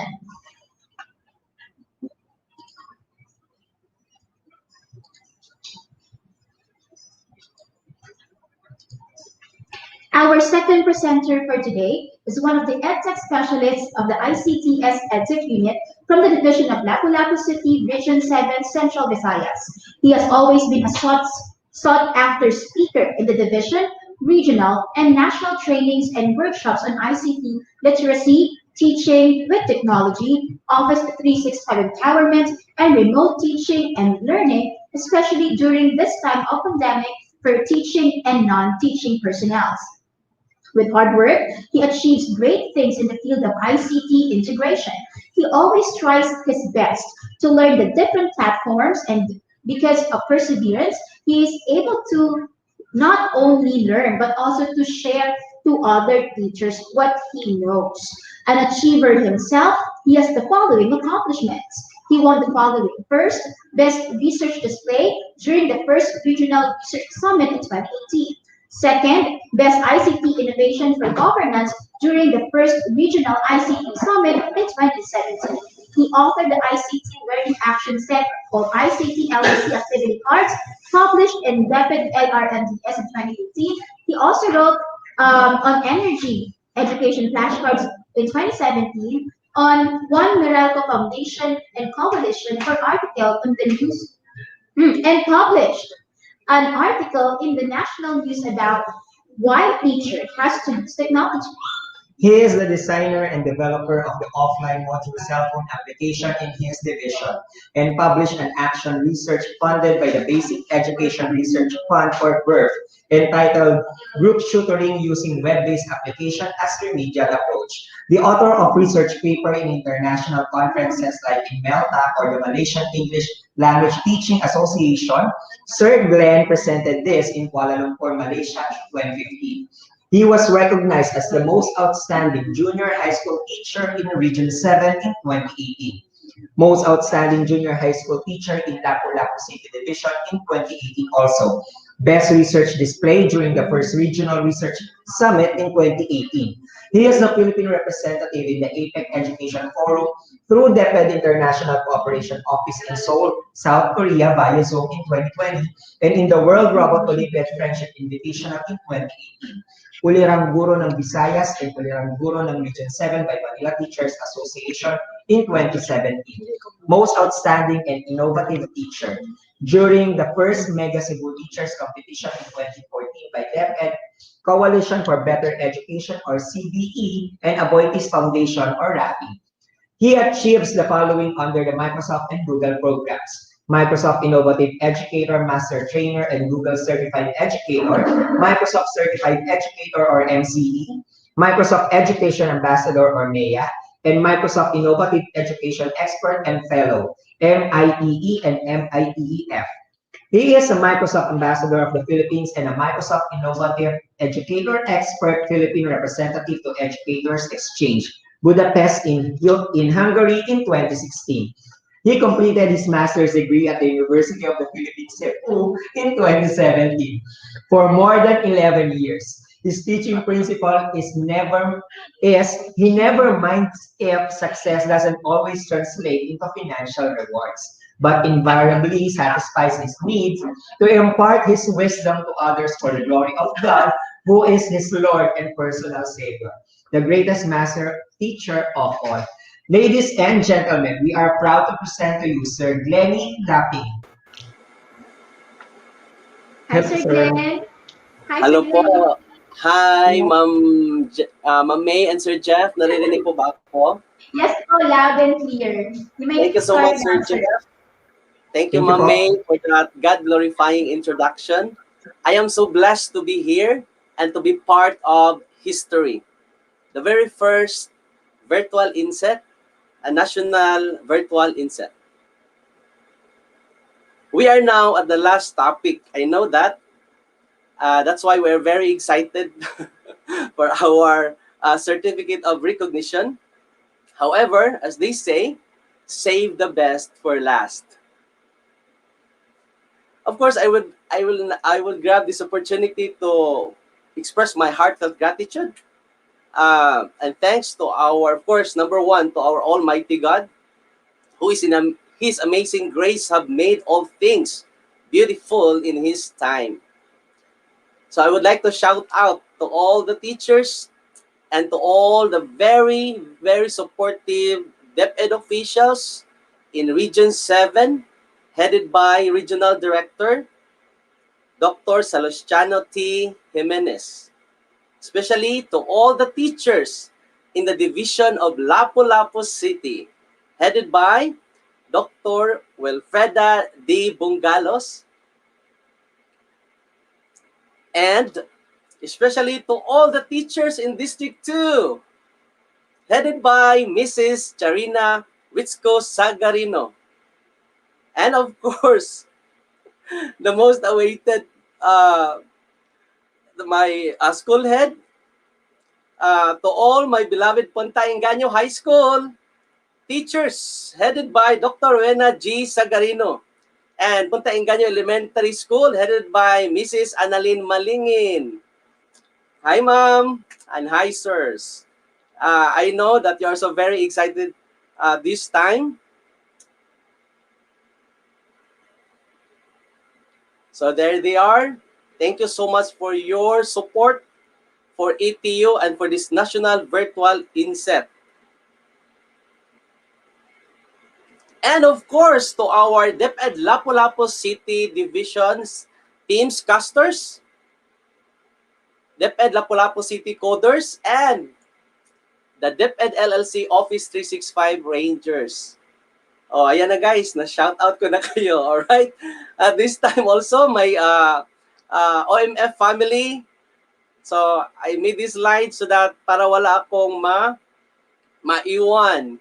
So, Sir Anaklito, andito ka na, wag ka na malungkot. Alright, so, and everybody, no, the OMF campers, teachers, the CBE, the GFT teachers, headed by Mrs. Lucci and Sir Jeff Tarayaw. And of course, my beloved wife and daughter. Thank you so much for praying and for the support that you have given to me until this time. Afternoon is the interactive learning materials using Scratch animation. So, ang dami pang gustong magpapa-shoutout, but my time is limited, guys. However, later during the hands-on, I think I can have the time. All right? So, I think half of my presentation is shoutout. All right.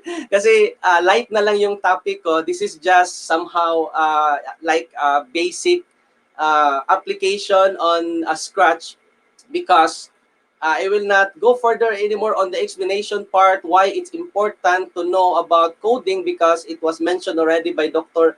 Robelin Pastrano about the hour of code. Then we will make a differentiation later on, the difference between the hour of code and the Scratch animation. All right. So objectives for this afternoon: number one, Scratch animation. Number two, create a Scratch account. And number three, code a sample animation. Let's watch this video first. You can make your own stories, games, and animations. Let's start by grabbing a move block. We can click the block to run it. There are many other blocks to choose from. Check out the different categories. Let's go to the sound category and grab a play sound until done block. I'll snap this onto our move block. When do we want these code blocks to run? Add an event block on top to start the code. I'll add the when green flag clicked block. You can easily reorder or delete these blocks at any time. Add as many characters as you want to your project and code each one. Check out the tutorials page for ideas and inspiration.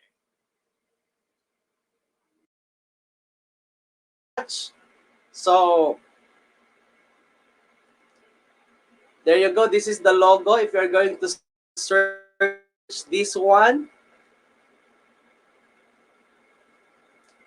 of course, Scratch is a block-based visual programming language, same as Hour of Code, Minecraft Hour of Code. So this is a block-based visual programming language.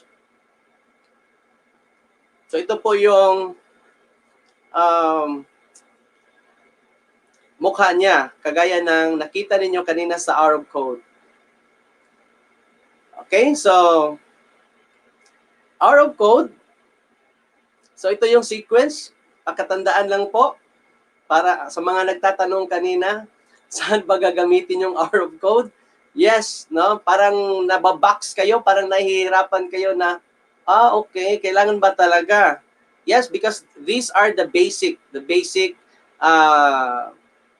parang kagaya ni Ma'am Ruby, di naman ako IT graduate, pero I know programming because I started with Hour of Code. At yung Hour of Code po, ito, we learned this earlier, it is more on a ready-made activities. So ready-made ng activity niya, you will not, parang your creativity is not really expressed totally because you are boxed by the challenges. Pero maganda yon dahil that's a starting point. Next po, ito yung tinatawag nating Scratch animation. So Scratch, it is our topic today. So it is more on creation and designing this time. So this time you will go out of the box. Why? Because you will create. All right? The limitation only is your imagination. And then we have the next in line after Scratch is the robotics. And we have in ETU, we have this webinar on robotics po. So it is more on the simulation in the real life application. And we are so blessed in Lapu-Lapu City Division also, we have a one robotic kit in every school, sponsored by our local government unit. And we are so thankful again for our the headmaster of this, or the proponent of this robotics. We have Sir Donald Dongog and of course Sir Jonathan Cartilia. Hi, Sir Jo. Hi, Sir Donald. All right, so when you are using Scratch, you are learning the following. So take note, you are learning animation, of course. Next, programming, of course, and design. Now, this is now the difference between code, Hour of Code, and Scratch animation. All right, so there you go. I will not forget. I will not fail to mention the person behind my skill. That's why I was able to learn Scratch animation. Shout out to you, Mr. Royden Rosiana, our DICT of Region 7. Hi, sir. Thank you so much for sharing your expertise during our training, the Functional Interactive Learning Material of Project Film, last June 28 to 30, 2018. Of course, shout out also to my previous principal, Ma'am Angelita Pagubo, Ma'am Ninette Rafaela, Ma'am Elia Humauas, and Ma'am Istoya. Hi, Ma'am Luz. All right, there you go, guys. Pa-insert na lang. All right, so my journey with Scratch, Sir Royden, I know you are listening right now, and you are watching right now. I've been to training the writers of the kinder, storybook writers or big book writers, on how that they can use animation in their materials po. So I have been invited to the division to train these teachers who are not coders or IT to integrate Scratch in their creation of learning materials, and as well as in our school, of course, the Punta Engaño High School. Hi, PHS teachers. No, you are enjoying this, guys. Look at that video. you're enjoying during our last session. I know that one, last 2020, just last 2020, March 8th, 1 year ago, I posted it there in Facebook. The teacher can become content developer using Scratch animation software, which is a good platform for instructional materials for the DepEd Learning Resources or LR portal. Special thanks, of course, again to Mr. Royden Rosiana, the ICT Director of Region 7, for being so passionate in sharing his knowledge and expertise in this software way back 2018. So digital fluency, hashtag 21st century, teacher, hashtag teacher animator, teacher programmer, advocacy. So they have a taste, not really the full-fledged programmer or animator, but they have that taste, no? How it feels to program, how it feels to create your content. All right. So especially right now in pandemic, and I was able to demonstrate this one. I have a national demonstration, of course, with participation from the International Cooperation Office with Ma'am Margie Ballesteros during our workshop with APEC. I was able to participate in the demonstration, and of course, I use Scratch animation. And also in the school. So, may nagtatanong kanina kay Dr. Pastrano about where can we use our code? Kailangan ba talagang i-insert? No, one of the rule, the first rule in ICT integration is this. Number one, you have first to consider the objective or yung melt. Yun nga, very important, consider the melt. Second, okay, number one is competency. Number two, technology. Alright? So, wag mo nang mag-isip kung anong technology ang gagamitin. Isipin mo na kung ano yung goal, ano yung competency na dapat i-address. Like for example, in my demonstration in the division-wide INSET, it was covered through video recording, and then they showed that one in every district. This one is my video Scratch animation lesson. My topic is on the Philippine folk literature. All right, grade 7. So introducing yourself with your favorite folk speech or salawikain. All right. So we can apply Scratch in that area also. No? And then you're going to create the code, the simple, basic steps in creating a program or presentation, then illustrating the voice levels and speech patterns. Because in Scratch, you can record your voice, and even you can upload and change the character or sprite as your self. So yourself will be the one to be animated. All right. So, but due to the limited time, right now we cannot demonstrate that one. But I will give you the basic. Of course, I will also give you the link later for this one. So there you go. So this is during my demonstration, and we have rubrics also for Scratch projects. All right. So these are the outputs of my students during my school teaching demonstration. And accordingly, it was said that Scratch is a programming for all. Kung sinabi ni Dr. Pastrano kanina that yung R of code is the programming for women, may part doon na for women. This one po, Scratch, is for all ages. And it has been called the YouTube of interactive media. Meron po siyang ganito. At sabi pa nga, later, ito yung mga, kung sa YouTube, ito yung mga videos. Pero sa Scratch, ito yung mga animation na gawa ng mga bata. Again, I said, bata, maniwala kayo sa hindi. Alright, so, I will read this line for you. It has become commonplace to refer to young people as digital natives, right? Due to their apparent fluency with digital technologies. Yan, sinasabi na natin, yes, our kids right now are the digital natives. No doubt about that. Indeed, many young people are very comfortable sending text messages, playing online games. Isa na doon, anak ko. and browsing the web. But, hindi ibig sabihin, alam na nila mag-browse sa web, mag-send ng messages at maglaro online that they are already fluent with new technologies. It does not really make them fluent with new technologies. Bakit, sir? Kailan ba natin masasabing fluent yung isang bata sa paggamit ng technology? Though they interact with digital media all the time, pakinggan niyo po to, few, konti lang po, are able to create, the word is create, their own games, animations, or simulations. Yon.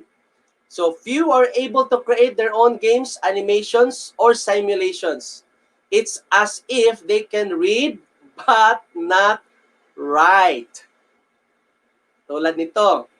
Ito yung parang short, yung summary ng sinabi ko. Digital, sabi dyan, as we see it, digital fluency requires not just the ability to chat, browse, and interact, but also the ability to design, create, and invent with new media.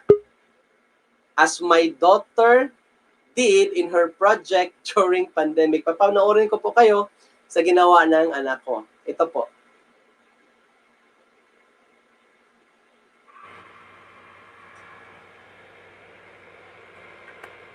Alright.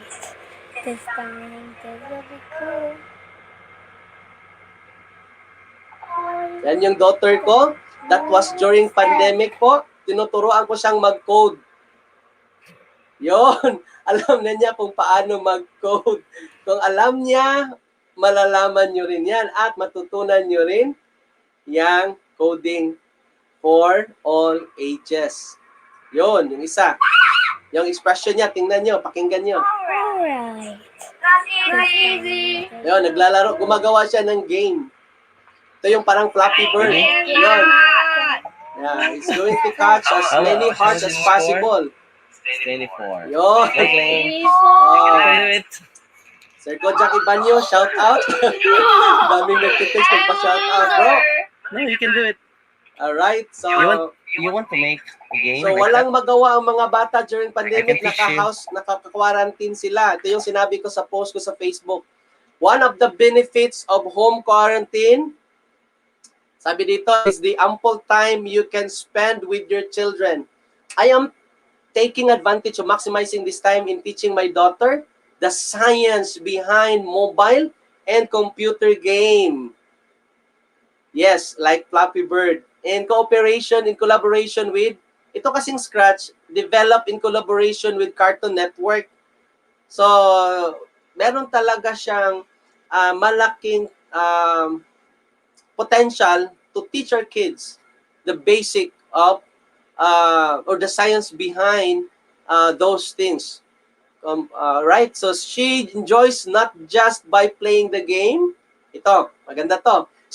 Because she created or coded or programmed, but also the process of creating them using code blocks. Ito yung ginamit kanina ni Dr. Robel in code blocks of Scratch animation software. Yes, you can teach your children animation as easy as 1, 2, 3, or A, B, C. Just go to this website. Mamaya, pupuntahan natin yan. And of course, you can download the offline installer. Yes, you heard it right. It is offline and free. Introduce already the STEAM, Science, Technology, Engineering, Arts, and Mathematics at young age. So again po, ulitin ko lang. Yes, you heard it right. It is for free and it has offline version.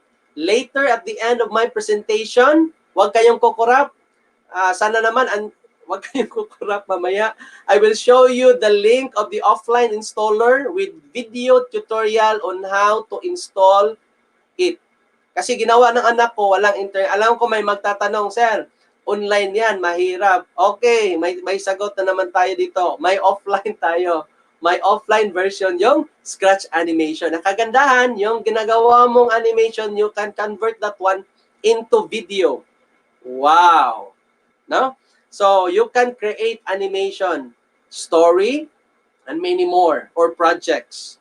Alright? So your creativity will be top, or yung creativity ng mga anak natin. Oh, handa na ba kayo? Alright, handa na ba kayo? Andito na pala tayo. Alright, so ihanda ang mga laptop. Ilapag muna yung mga class record. Ilapag muna yung mga ginagawa dyan. So, ihanda ang laptop at sumunod tayo dito sa step-by-step procedure kung paano. Ito yung second po, objective na mag-create tayo ng account. Tapos na tayo ipakilala si Scratch. Ngayon, mag-create tayo ng account. Sabay-sabay tayo. Alright, so again, punta tayo sa scratch.mit.edu. Again, nasa ibaba, scratch.mit. Type lang po sa browser, scratch.mit.edu. MIT stands for, nalimutan ko yung, it's a place po, no? It's MIT. Sige po, puntahan nyo yung site. Andito siya. Makikita nyo sa browser. Type lang dyan. Type in your browser, scratch.mit.edu. Pa-shoutout daw yung yung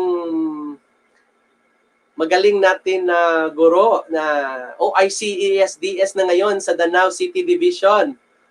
Sir Livy Barazon. Sir Livy Barazon, good afternoon, sir. And thank you for watching together with your teachers in Division of Danao City. All right, so scratch.mit.edu. Okay. Andyan na ba lahat? All right, sunod. Next step po. Pag nandyan na tayo, yun. Click po to yung Join Scratch. Yan, click mo na yung Join Scratch. Bigyan mo kayo ng time. Alam ko, you need time. Dito yan, nag-message yung aking isa sa mga mentor ko sa Alcob. Best teacher po, no? Internationally acclaimed. Sir Hill. Sir Jalor po, good afternoon. Principal po ng Balara, SDO Quezon City. SDS na pinapa-shoutout niya si Ma'am Jeneline Corpus. Good afternoon, Ma'am Jeneline Corpus. Pinapa-shoutout po kayo ni Sir Gilor of Balara National High School. Thank you for inviting me last time, sir, to speak in your division. All right.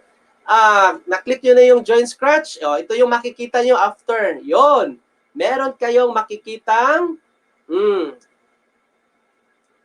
paglalagyan ng inyong username and password. You are going to create, number 3, create a username. Not necessarily yung name. You're welcome, sir. Not necessarily yung name, but you can use any username at gawa kayo ng password. Alright? Gawa kayo ng password. Nakagawa na ba? Sige, hindi ka kayo mamadaliin kasi kailangan nating dahan-dahanin yung ating gawa ng account. Very important po yung process na ito.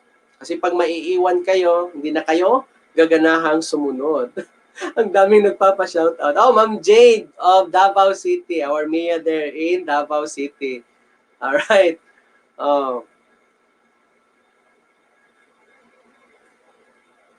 Alright, so naka-create na ba ng username at password? Ilista ang mga username at password sa notebook. O itagong maigi, hindi malilimutan. Alright. Ma'am Wilms Luterte, pa-shoutout daw, Ma'am Wilms. Alright, I know you, ma'am. I still remember you. Yes, Sir Bobby, no, of the Danao City Division. Yes, of course, bro. Alright, may username na ba at password? Proceed tayo sa next. Sana naman na-accept yung password at username. Kagaya ng ginawa ko. Sample lang yan. Huwag niyong gayahin. That's my account. Taken na yan. Hindi na yan pwedeng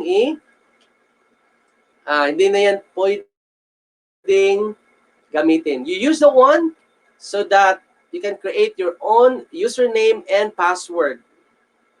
Ma'am Helen Grace. Good afternoon, Ma'am Helen Grace of Paho National High School. Yes, ma'am. To God be the glory. Pa-shout out sa English folks sa Paho National High School. Of course, and all the teachers, especially your principal, Ma'am Angelita Pagubo. Alright. So, of course, my UP buddies, Ma'am Emeline Cubing. Of course, Ma'am Aligale, Berami. Binabaha yung messenger ko. Gawa kayo ng password ha. Wag lang magpa-shoutout, gawa din kayo ng account. Yes, click next. May next na ba dyan? Click yung next. Yes. At ito yung lalabas. Hingan kayo kung anong country kayo. So, piliin yung Philippines. Select Philippines. Piliin yung Philippines. So, sinong may hindi gusto ng National INSET? Napatanong tuloy ako. Kasi sa sobrang saya ko, sa sobrang saya ng mga tao, kahit ma-mention lang yung name nila ay grabe sobrang saya na parang abot langit ang kasiyahan. That's why I'm so thankful to Sir Mark, Anthony C., Cap, Mark, Jamizal, of course, our director, Abraham Abanil, and of course, Yusek, Alain, Pasqua. Thank you so much, sir. Of course, our secretary, Madam Briones, for having this national virtual INSET for the first time in our country. Ang saya-saya po ng ating mga, parang naging ano po to kumustahan. No? Kumusta na ba kayo dyan? Relax lang ha. Huwag magpa-stress sa certificate kasi ang deadline ay May 8. Alright, may May 8 pa tayo. Alright. So, yes po. Sige po. Piliin nyo yung Philippines kagaya ng pinili ko. Huwag naman yung other countries. Philippines lang po. Alright, so after choosing Philippines, pagtuloy lang tayo. I know may mga advanced party na dyan. May mga fast learner dyan na nakagawa na ng account. Kung nakagawa na kayo ng account, tingnan ko sa comment box. Sige, screenshot nyo. Tapos, sa shoutout ko kayo. Alright? Enter your birthday. Enter your birthday. Sige na, sabayan nyo ako. Enter your birthday. Yan yung birthday ko ha. Tandaan nyo, November. Hindi niya ibibigay yung day, yung year lang. Alam nyo yung edad ko? 25. Alright, click next. Tama ba yung math ko? 25. Alright, click next. Tapos, yun, pipili ka ng gender. Yun, click gender. For example, male. Hindi, yun, tama naman. For example, yun, male. Tapos, hihingan ka. Panghuli, hihingin yung email ad mo kasi doon kayo be-verify. Yung Scratch kasi parang YouTube. You will create a channel. Again, this is not just a certain website. This is a YouTube ng mga interactive media. Gagawa tayo ng channel. Meron tayong mga, hi guys, welcome to my channel. This time, yung ating mga bata gagawa dito ng channel. Gagawa sila ng content. Alright, meron na bang email ad? Nakapag-enter na ba ng email ad? Yung aking email ad, nandyan na. Yun.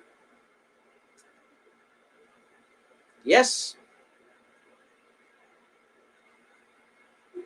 Alright, so after the email ad, below, makikita nyo dito sa ibaba, create your account. Click create your account and you will see this. Nakita nyo na yung welcome to Scratch. Pag nakita nyo yung welcome to Scratch, paki-screenshot at paki-post doon sa ating Facebook Live. Sige nga, babasahin ko nga dito yung mga nakapag-post. Thank you, Sir Mark. Si Sir Mark, unang nakapag-post ng coding merienda niya. Sir Mark Jamizal, Sir Madge, yun, galing. Nagugutom ako sa snacks natin dyan, no? Coding merienda. So this time around, it's already snacks time. You can eat your snacks while doing the creation of account. Go ahead. Alright, so pa-shoutout daw Gunob, National High School, and of course, Elementary High School. From Ma'am Dina Pasinos. Yes, Ma'am Dina. Good afternoon po. Tingnan ko kung sino na yung mga meron na bang nag-screenshot dyan ng account nila? Tingnan natin, wala pa. Puro na lang shout out. Shout out.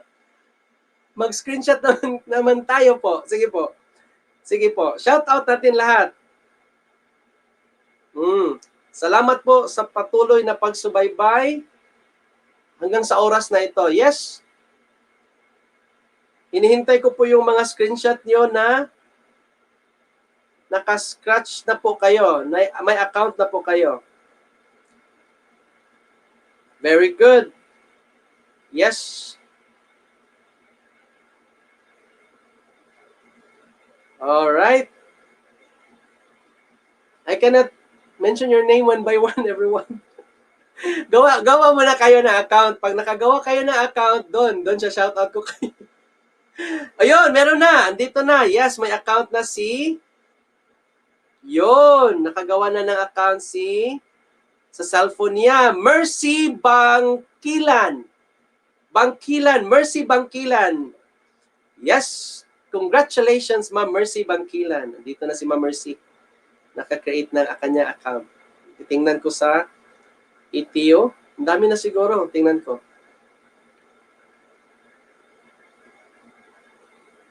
Alright. Oh, screenshot niyo yung... Ay, hindi ko makita. Yun, ito. Tingnan ko. I will try. Oh, may account na ba ang lahat? Oh, screenshot yung account. Ay, ang dami na pala. Yun. Ma'am Arlene, ang dami nito. Yes. Yes po.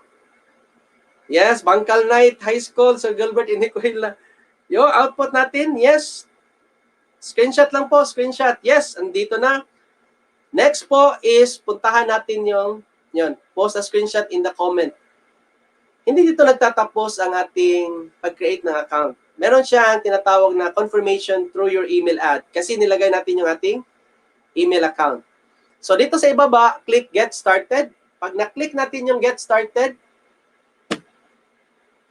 yun, dadalhin tayo sa ating platform. Ito na yung site. Ito na yung ating Scratch Animation website na may account natin. Tingnan natin. Yun, meron siyang confirm your email. Click nyo yan. Click nyo yung confirm your email. Once you click that one, makikita nyo dito, check for the confirmation message we sent to, the email ad that you have provided a while ago. Once nakita nyo na yan, dito yan, sa itaas, yung yellow bar sa site, may yellow bar siya, orange bar, kasi you need to confirm pa para yan, makomplito yung pag-create mo na account. Tapos, puntahan mo, open mo yung email ad mo, puntahan mo yung email ad mo, andito yung sa akin, at makikita mo yung message. Siguro, yung iba may katagalan, yes, let's take time. It's very important to take time to wait. Pag nandyan na, please click this confirm my account button. Click this confirm my account button. Pa-shout out po, sir. Teachers of Ibo Elementary School. Ma'am Gretchen. Yes, ma'am, of course. Shout out na kayo. Alright, so click confirm your account. Once you click the confirm my account, andito dadalhin kayo ulit doon sa website at makikita po ang ating mga pangalan o yung username. At, of course, congratulations. Kung andito na lahat, may congratulations na kayo. Oh, ito na naman. Post a screenshot, take a screenshot, and post it in our comment box. Post it in our comment box. Oh, shout out po sa aking mga kaguruan ng elementary sa Puntainganyo at Mactan Elementary School at Mactan National High School. No? So I cannot mention everyone. Yun po. Thank you so much, ma'am, for teaching me how to teach. Teaching me how to learn. And that's why I am now a teacher like you. Ma'am and sir. Alright, so ito po. Nagsi-screenshot na ba kayo? Tingnan ko kung talagang sinusunod nyo yung sinasabi ko or yung shoutout lang talaga yung gusto nyo. Alright? Alright. Kasi hapon na kasi, no? Gusto natin light na lang or light na lang. Oh, screenshot. Yes, screenshot. Oh, meron bang nagsi-screenshot? Oh, sinisend lang dito sa pini-PM na lang para mabasa kasi natatabunan. Yes! Ang galing naman. Oh, Ma'am Ariza Berdon.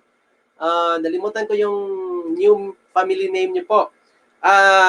Shout out sa iyo. Thank you and congratulations for your account. Dito na tayo sa next step.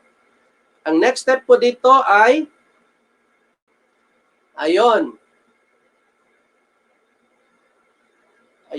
babasahin yung community guidelines. Bakit yung Scratch may ganito, parang community guidelines? Kasi katulad siya ng YouTube, may community guidelines. Ito yung tinatawag, make sure your projects and comments are respectful and friendly. Alright, tingnan natin kung ano ang laman nito. Ang laman nito ay, ito po, may nakasaad dito po na kailangan respectful ka, constructive tayo, nag-share tayo, okay? Yung mga content kasi dito, pwede mo i-edit, parang si Kahoot. Tapos po, keep personal info private. Yon. May mga personal information tayo dito, hindi naman nasi-share kasi it is safe po. Okay? So, ito yung parang hindi natin ina-allow kasi yung topic ng Wednesday, ito yung sa Data Privacy Act. So, tapos, be honest. Of course, kailangan honest po tayo, no? Don't try to impersonate other scratchers. Yung tawag po sa atin, hindi YouTubers, kundi hindi scratchers. Okay, malalaman yun. Bakit scratch? Mamaya. Okay, and then help keep the site friendly. Okay, this is a safe space po para sa ating mga bata. Alright, so let's create our animation. We are now on the last objective. Mag-create na tayo ng sample animation. Handa na ba ang lahat? Kung handa na, mag-thumbs up po dito sa ating chat box. Sa ating chat box, sa ating comment box pala. Comment box. Sige po, mag-thumbs up nga kung handa na ba kayo. Are you ready? Siguro naman may account na kayo at handa na kayong mag-follow para sa ating sample animation. You will really love this one, ma'am and sir. Hi sir, good afternoon. Pa-shout out. Richie Castro, Okanya National High School Robotics Team. Yes. Ma'am Richie, yes. Ma'am Richie, yes. Of course, our co-robotics team adopted by Lapu-Lapu City. Done and following. Yes, ma'am. PM lang. Hindi nyo nabasa. Ganun pala. Yan, hindi ko nabasa. PM lang pala yung mga output nila. Galing! Congratulations po. At, of course, yon, mandaming nag-thumbs up. Very good. So, pwede na tayo magsimula. Create our animation. So, kung handa na ang lahat, ibaba mo na yung ballpen. Mag-take note. Pwede rin. At sabayan yung pag-code natin o pag-program. Okay, may nagpapa-shoutout dito. Buaya Elementary School. Yeah, of course, I've mentioned already Punta Engaño Elementary School already. Sir Vince, good afternoon. Sir Vince, the master teacher of Punta Engaño High School. And Gaga, right? Gaga Rico. Sir Rico, the master teacher too of Senior High School. Senior High School. Marigondon Senior High School. And your principal, Mama Iso. So guys, there you go. How to create? Go to this tab or button na merong word na create. Click nyo yan. Click create. At dyan po, kayo makakapasok. You can enter the user interface or the UI. Yung tinatawag natin pong platform ng ating Scratch animation. So, andito na tayo. I'm almost done. Papakita ko lang po 1 to 2 tutorial. Kung okay lang sa inyo. Alright? So, ito po yung ating platform. Kung nakapasok na kayo dyan, yun, again, what are the parts of Scratch? Kung nakapasok na kayo dyan, wag mo na yan.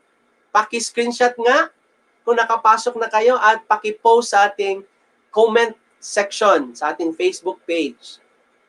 Paki-post ang comment po, yung screenshot po sa comment section. Please post a screenshot of this Scratch animation platform or user interface. Right, so kailangan yung pangalan nyo yung naka-screenshot, hindi yung akin. Baka yung iba yung akin yung screen, yung isi-screenshot. Alright, so shoutout ko kayo. Yes, don't worry pag nakasubmit kayo ng output. Lahat ng teachers sa Pook National High School, Talisay City Division, headed by Dr. Kajija Maricar Pamplona. Yes, kasi nakapag-submit si Ma'am Welms ng output. Yes, ma'am. Na-shout out ko na sila po. Alright.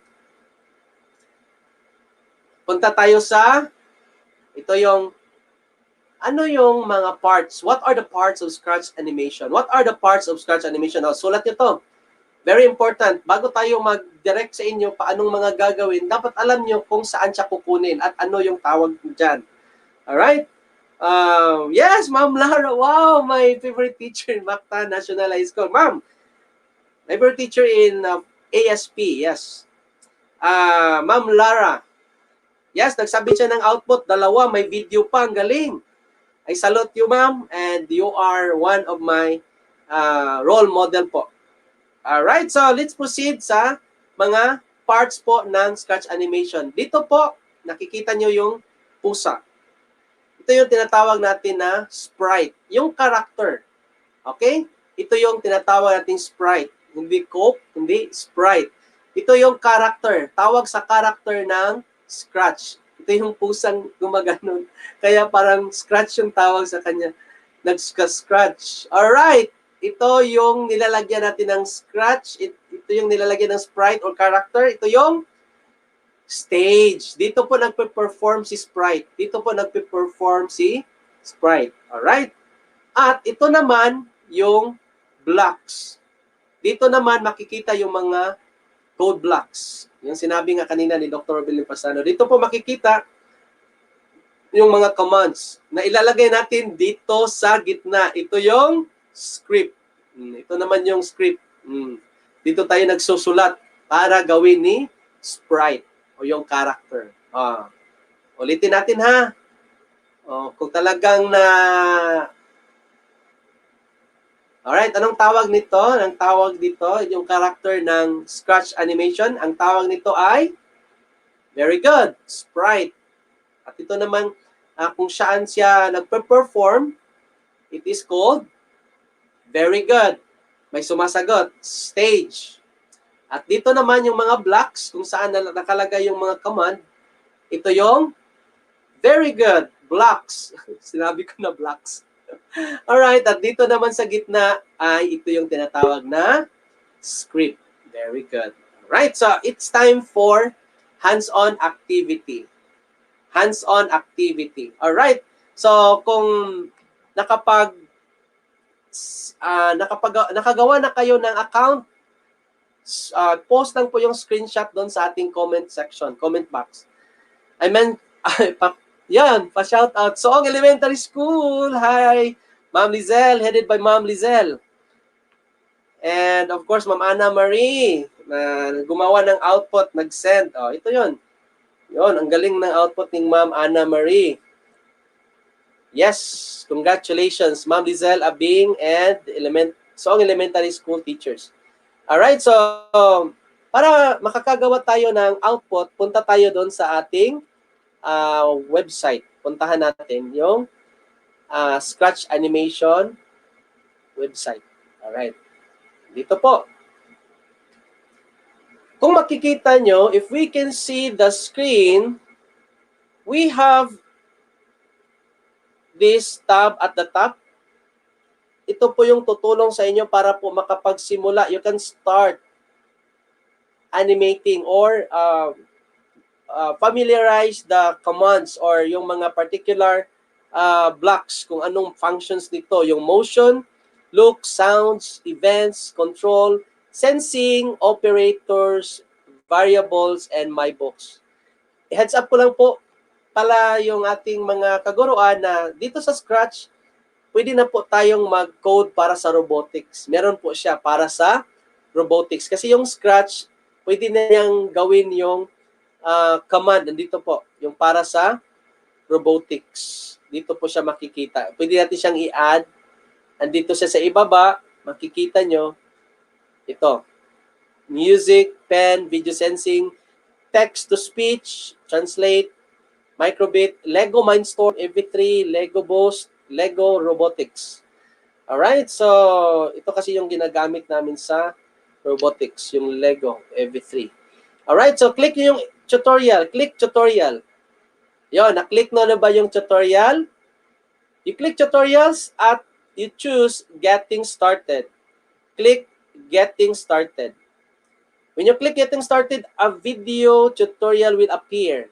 When you click play, With Scratch, you can make your own stories, games, and animations. Let's start by grabbing a move block. We can click the block Yon. to run it. There are many other blocks to choose from. Check out the different categories. And you Let's can go to the sound category maximize this and one. grab a Like this. play sound until done block.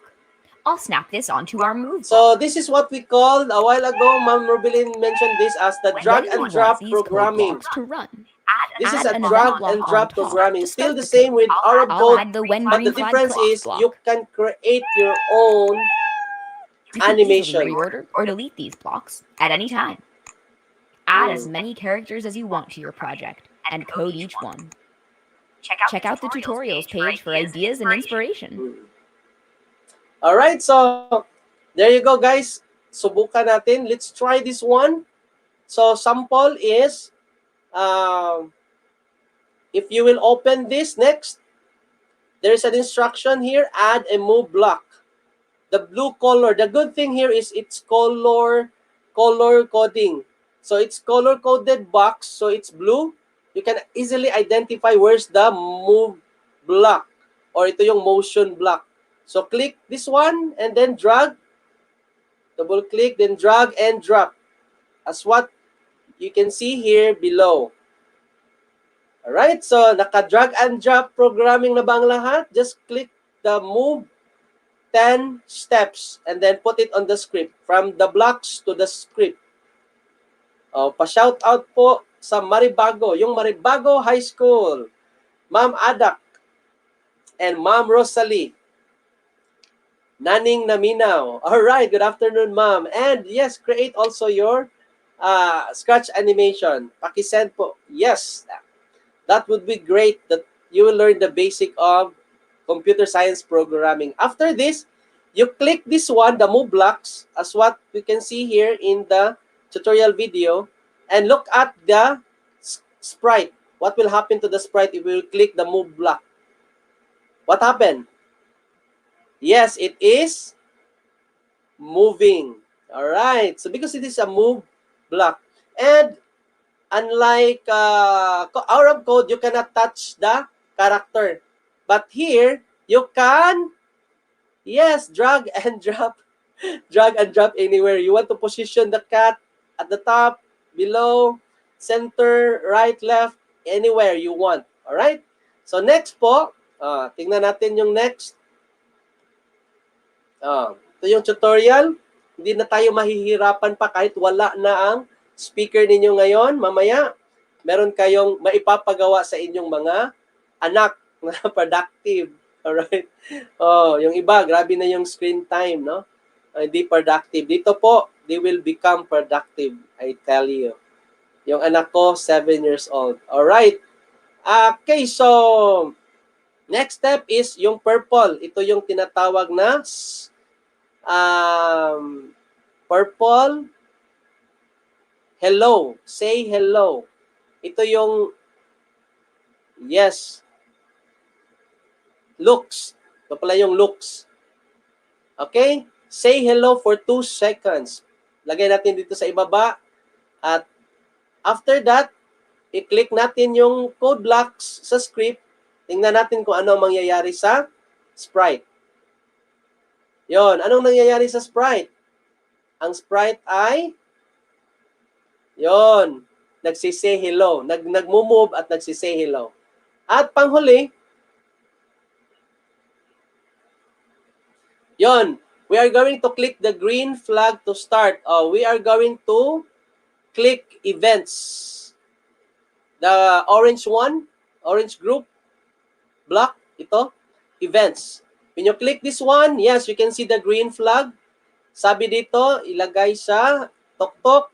At when green flag click, the sprite will move 10 steps, say hello for 2 seconds. Tingnan natin. Click natin yung green flag. Yung green flag ay nandito sa itaas. If you can see, dalawa yan. May green tsaka red.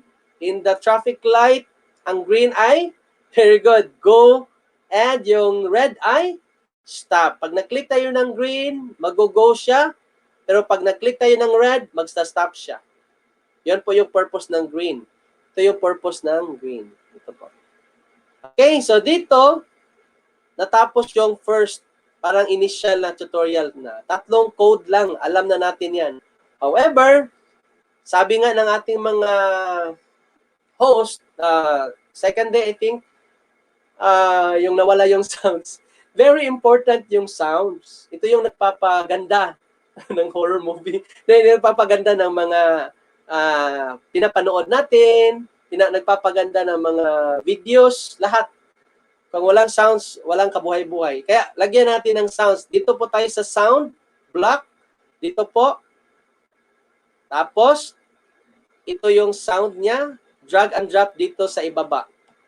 Or sa itaas. Pwede rin sa itaas, pwede rin sa ibaba. Pwede dito. Pwede siyang i-insert. Pwede siya i-follow lang dito sa ibaba. Now, you click the green flag. Pwede ka mag-click dito.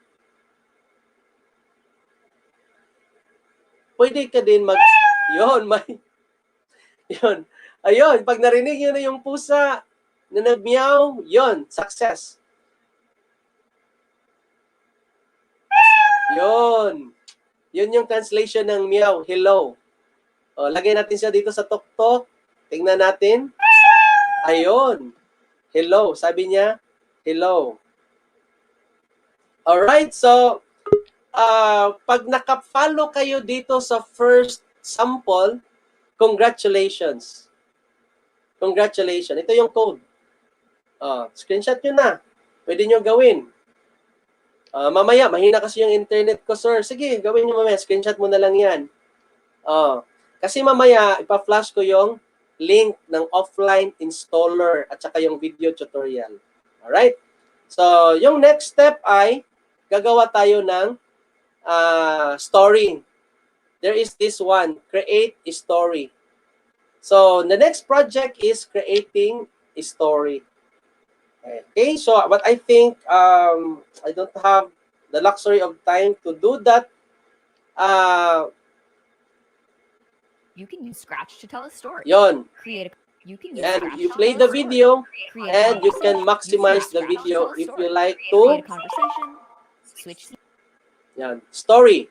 So, maganda kasi yung Scratch pag gumagawa ka ng storya. Tell a story. Yon, tingnan You natin. can use Scratch to tell a story. Create a conversation. Switch scenes. Or do whatever else you can imagine. To get started, let's pick a background. I'll go with the witch house. Now let's pick a sprite. I'll pick the wizard. Let's have our character say something. I'll have my character say, "Welcome to magic school."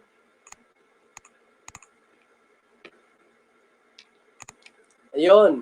I'd like to add another character. You can So I'll change choose the another sprite. background This time, I'll pick the elf. and you can add sprite or It looks like characters. the elf isn't facing the wizard, so I'll change the way they're looking.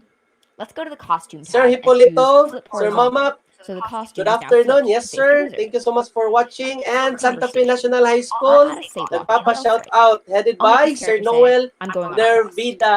Good afternoon po, sir. Let's click the green flag to see what happens.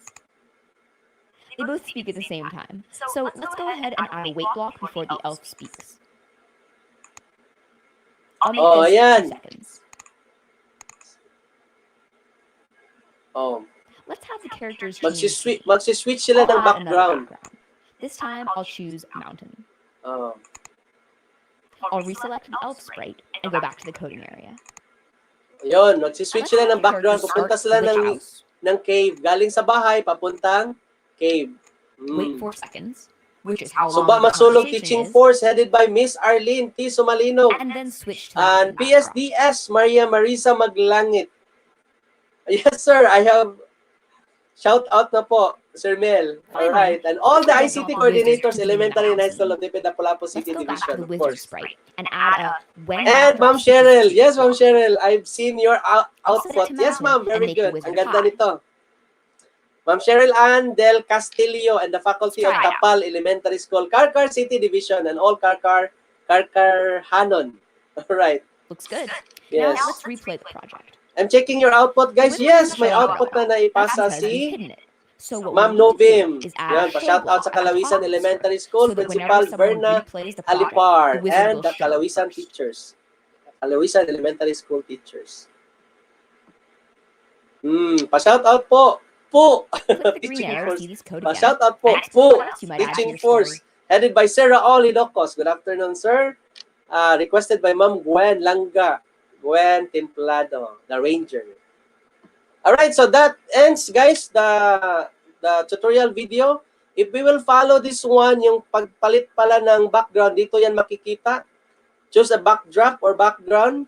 When you click this one, ang dami pong pwedeng pagpipilian. Yung pwede mo ilagay siya sa may snow, pwede siya ilagay dito sa gubat, or parang makikreate ka ng parang castle yung the king. Yun, papunta siya sa castle. Maglalakad siya ngayon na yun. Alright, so meron pa to siyang code na para continuous po yung paglalakad niya tapos mag-shift. However, I have 2 minutes left. I think, am I right, Sir Jeff? Just checking the time. Ma'am May, Sir Jeff, 2 minutes left, right? Andito po lahat yung gusto nyong malaman.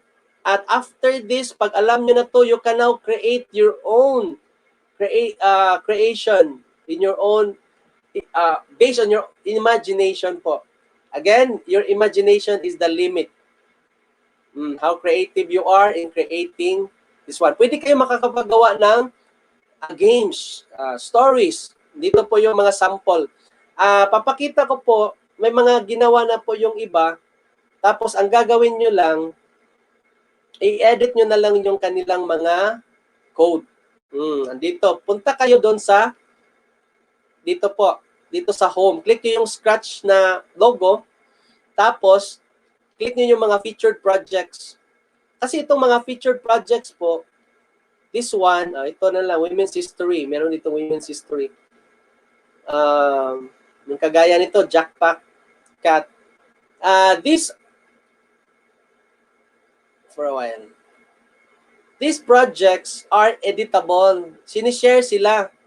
Kasi, pwede kang mag-duplicate ng, katulad nito, play natin. Yan, lumilipad. Ay, ikaw pala yung mouse pala yung sinusunod niya. Alright, no?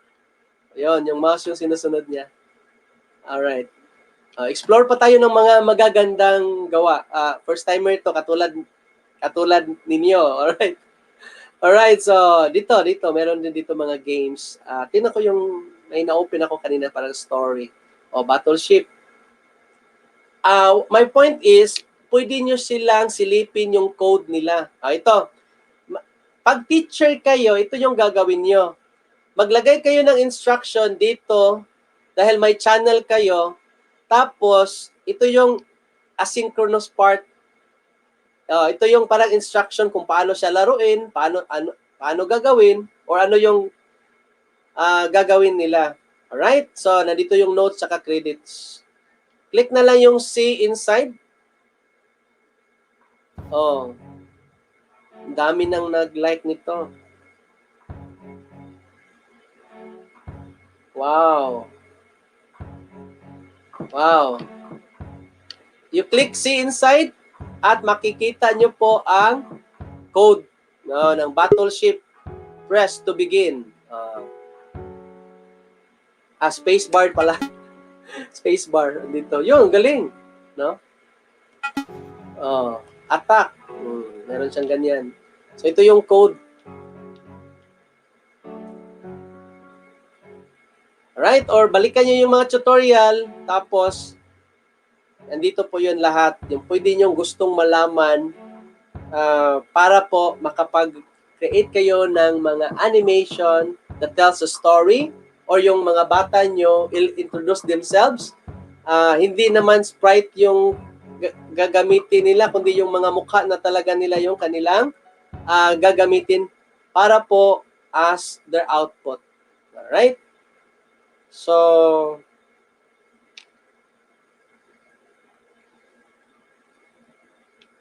alright, so andito na tayo sa last part.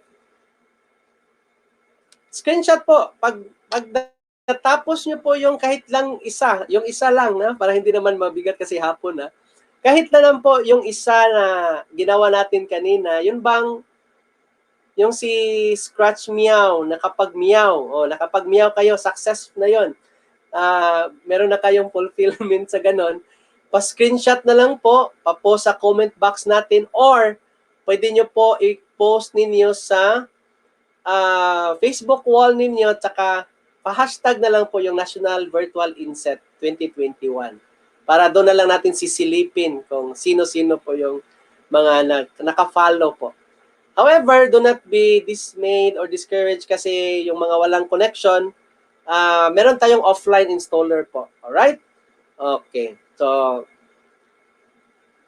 yung offline installer, kaya niyang gawing video ang Scratch. Dito po, yung code ay ating masisave sa computer, pero hindi mo pwedeng gawing video kasi masishare mo na siya sa internet. Pero yung offline ay makakonvert mo to video. Yung version 2.0, hindi yung version 3.0 ha, yung version 2.0. Kasi bibigay ko mamaya. Alright, pag-screenshot na kayo sa comment box, papa-shoutout natin mamaya yan. Alright, so last part, I'll show it to you, my last slide. Hindi na ako magbibigay ng timer kasi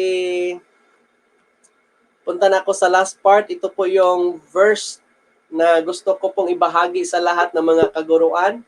This may apply not just to the teachers, school heads, DepEd official, but to everyone, even students po. Sabi nga dito, from Monday to Friday, tayo po ay nagtatrabaho, parang nagsasaka tayo, no?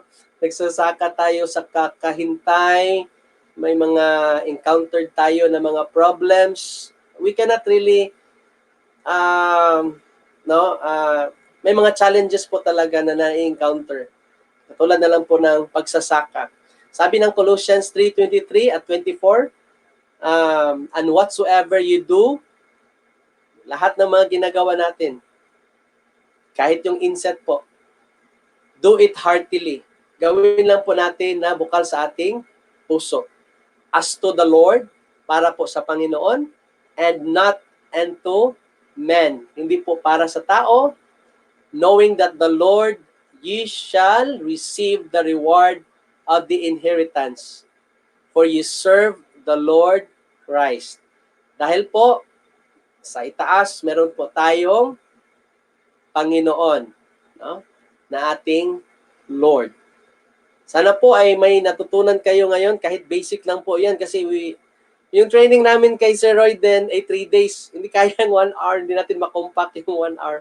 At least alam na natin na meron palang tutorial na mag-guide kahit kayo na lang po. Self-taught lang po siya. Sa mga gusto magpa-shoutout, mamaya sa shoutout ko kayo. Ito yung link. Alright, kopyahin nyo na, screenshot nyo na, i-type nyo na sa browser nyo, at ilagay nyo nandyan na yung offline. Ang pinakamahalaga po yung makuha niyo yung offline installer. Kasi po, you can convert your animation to video format. Yun po yung parang kagandahan nito dahil may offline installer po siya. Alright, Sir Adoni Resti, Tito Chia, good afternoon. From the Now City Robotics Team, good afternoon po, sir. Yung aking mga kasamahan, gusto talaga ipa-mention yung name nila. Ma'am Ombao, andyan na. Ma'am Isabel Ombao, sumisigaw na yan. Mga mami ko dyan sa Punta Engaño High School, Mami Roda, Mami Jolly, Mami Leia, or MT, Mami Leia and Ma'am Mercy Villegas. Thank you so much, Sir Glenn Laping, for your wonderful presentation about the Scratch animation. And I'm sure many of our participants or attendees are very interested to try this software, okay? So now let's proceed to the question for our second presenter for today. Let me have the first question. Sir, the question is from Mr. Marvin A. Basco of Soong Elementary School, SDO, Lapu-Lapu City. And the question is, what is the impact of using scratch animation to our learners in this time of pandemic? All right, so thank you so much from Soong Elementary School. Ano ko lang yan pala, ka-division. Thank you so much for that question. The impact of scratch animation, yung pagkatuto ng bata is yung the child or the student or the learner during this time maiibsan yung boredom and will be converted yung energy nila from spending it watching, yung nga sinabi ko kanina, yung parang fluency, digital fluency. Alam nila kung paano gamitin yung gadget, alam nila paano pag-browse, mag-chat, manood sa YouTube. Pero yung pag-create, dito po ay nahahasa na di-develop yung 21st century skills, especially yung digital fluency, yung pag-invent, pag-create, pag-simulate through scratch animation software. They can share their output and they can post it in the social media, and they can help, they can build a community like in Facebook group or any social media, and build the skills that this pandemic brought to us right now. Oh, all right. So I hope I have answered that question. Okay. Sir Marvin? Yes, sir. Pasco? Yes, sir. Thank you very much. And now we will proceed to your second question. And the question is from Ma'am Mary Jane N. Enderes of Pasonanca National High School in Zamboanga City. So aside from animation, can we use Scratch for Filipino word games and the like? Yes. Yes. Yung Filipino word game, meron po siyang, hindi ko nga siya kayang i-compress in 1 hour. Parang nasasakal ako sa time natin, pero sulit din naman po kasi mayroon po siya dong tutorial. Kung napansin nyo kanina, may word text po na pwede nyo siyang gawing animation, yung word game sa Filipino. Kahit anong subject po, pwede nyo i-integrate yung Scratch animation as a platform to create something or to create an activity for your subject to accomplish your goal or objective in your lesson. Pwede po talaga. Sir, Ma'am Mary Jane Enderes, Pasunaka.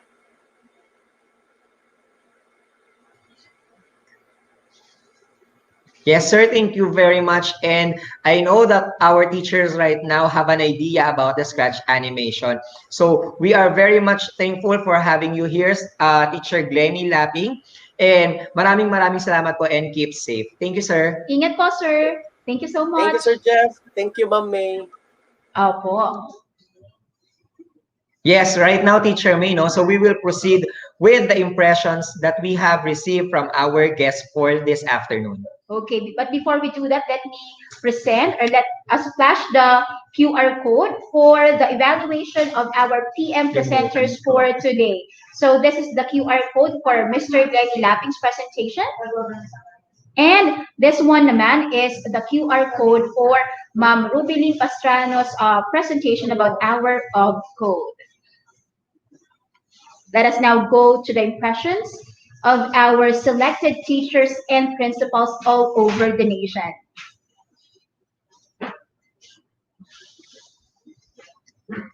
To give us the first impression for today, she's the school principal 2 of Maringondon National High School Senior High School Department, Region 7, Central Visayas, Division of Lapu-Lapu City. Our dear teachers, this is Ma'am Lina M. Maiso. Hello, ma'am. Good afternoon. Good afternoon, ma'am. Yes, good afternoon.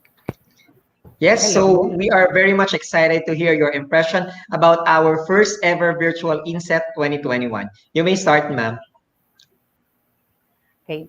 My due respect to our DepEd Secretary, Leonor Magtoles Briones, to USEC Alain Del B. Pasqua, to the Director 4 of ICTS, Sir Abram YC Abanel, to the EdTech Unit team, headed by Sir Mark Anthony C., to the Region 7 Director 4, Dr. Celestiano T. Jimenez, to our Schools Division Superintendent of the Division of Lapu-Lapu City, Dr. Wilfreda D. Bungalos, with her ASDS, Dr. Cartisa M. Perico, our PSDS, Mrs. Rebecca P. Turing, to my school principal 4, Mrs. Cirilla B. Digolacion, to the fellow school heads, and to all teachers, especially the teachers of Marigondo National High School. Maayong hapon sa tanan. First, my salute to the program management team headed by not less than our USEC, Alain Del B. Pasqua, for the very successful first ever DepEd National Virtual In-Service Training for Teachers. Thank you very much for this rare opportunity. Why rare? Because we cannot deny the fact that acquiring a national certificate is quite difficult before this pandemic. Kasi selected lang ang ipapadala sa national training, right? But because of this virtual INSET, for the first time in the history of DepEd in the list, we will just switch on our device plus the internet connection. Then, lahat ng mga guro sa buong Pilipinas ay nakaka-attend sa virtual INSET na ito. So how thankful we are. That's how technology works. With regard to the INSET topics, the speakers are very much competent with their topic and they deliver it comprehensively and very easy to understand. And I have also observed that all speakers are optimistic and humble the way they respond to the questions raised. Kudos to all of you speakers. My thumbs up to my co-participants, especially to the school heads of Region 7. Hello. And to the senior high school teachers of Marigondo National High School. Kumusta mo diha? For being diligent in listening and actively participating the activities, even if some are struggling with the internet connection. And I know that all of us has many tasks to comply, but still, we stayed until today. Let us keep the fire burning to gain more knowledge in order to match the new normal way of educating our learners. We cannot deny the fact that the struggle in acquiring our certificates is real. But always remember, we are the one making that struggles and stress. Why? Because the PMT always reminds us that certificates can be acquired anytime. Until when? Until when? May 8, 2021. Kasi ang alam ko naman ang mga rason diyan, mga teachers, di ba? Bakit nag-uunahan tayo sa pag-acquire ng certificates? Kasi pag nakakita na tayo ng nag-post ng certificate sa social media, parang naisip na natin na nahuli na tayo. No, it's not like that. The important in this INSET is we learn before we acquire the certificate. So I would like to tell you that hindi naman tayo minamadali ng DepEd EdTech unit, di ba? So as Coach Graham posted, it is not the situation. It is your reaction to the situation. Put that in mind. We must remember that learning is an essential part of our lives as an educator. We need to constantly acquire new and additional knowledge and put it into practice. We need to learn more so that we can give or share more. My realization on this INSET is that there are still a lot to learn. Never stop learning. And lastly, I will end my talk with this quote from Anon. If you are willing to learn, if you are not willing to learn, no one can help you. If you are determined to learn, no one can stop you. Congratulations and keep safe, everyone. Thank you very much. Thank you so much for that wonderful message, Ma'am Maisel. And now we will be going over to our second impression for the day. Our next impression will be coming from Abigail A. Dries, a grade 9 English teacher from Ramon Magsaysay High School in Cubao. Yes, hello ma'am, good afternoon. Hi, Ma'am Dries. Hello, good afternoon. Hi. Okay, so we are actually excited to hear your impression about our first ever virtual INSET 2021. You may start, ma'am. Good afternoon, everyone, especially to the people behind the first national virtual in-service training. Well, we have experienced an unprecedented shift in our educational system, in our teaching, due to the current health crisis. Changes have happened in the wink of an eye, and they have left us no choice but to step up so we can continue to serve and educate our kids, our students. Well, these changes have caused numerous struggles, but it's a good thing that DepEd through EdTech has been working hard to help us make a breakthrough. They have worked hard to bring us the first ever national in-service training with speakers who have shared with us volumes of knowledge and technical skills to help us improve instruction and to combat the challenges of bringing online as well as blended education to the very homes of our students. Well, some of us might have been a bit hesitant in joining this INSET, but let us face it absolutely has answered numerous questions we have in mind. And in one way or another, it has armed us with digital tools, applications, and more which we can make use of. Isn't it that our major concern is this? How this sudden shift in the delivery mode of teaching would impact the quality of education. This INSET has provided us access to different programs and services made available for us and for our students to push further educalidad. With this, we have come to realize that collaboration among teachers, parents, students, officials, concerned organizations, and agencies is necessary. It makes teaching process easier and lighter. We have somehow realized that we are not alone in this fight. Well, if we consider this a fight. They have been with us and have been trying to support us. Well, we hope it remains until the end of this trying circumstance. The effort to expose us to technology and programs to improve teaching empowers us to reach out to our students more efficiently and effectively. But can we and should we take them all in? Information overload, right? Well, we teachers know the answer. We know our students in the first place, and we are aware of what they need.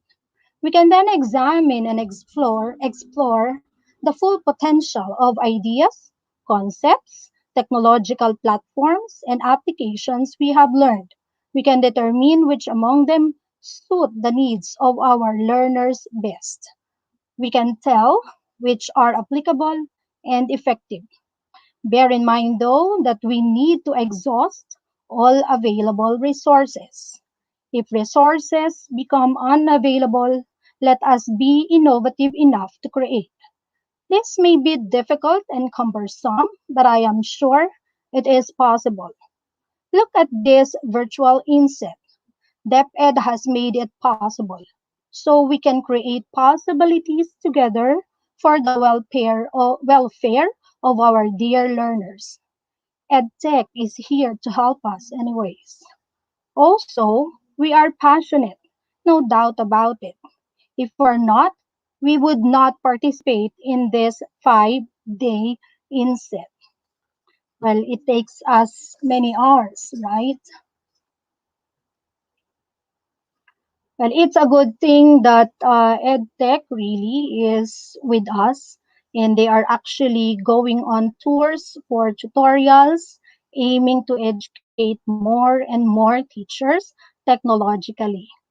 Well, we as teachers, with the help of the government and the Department of Education, are actually bigger than this COVID-19 pandemic.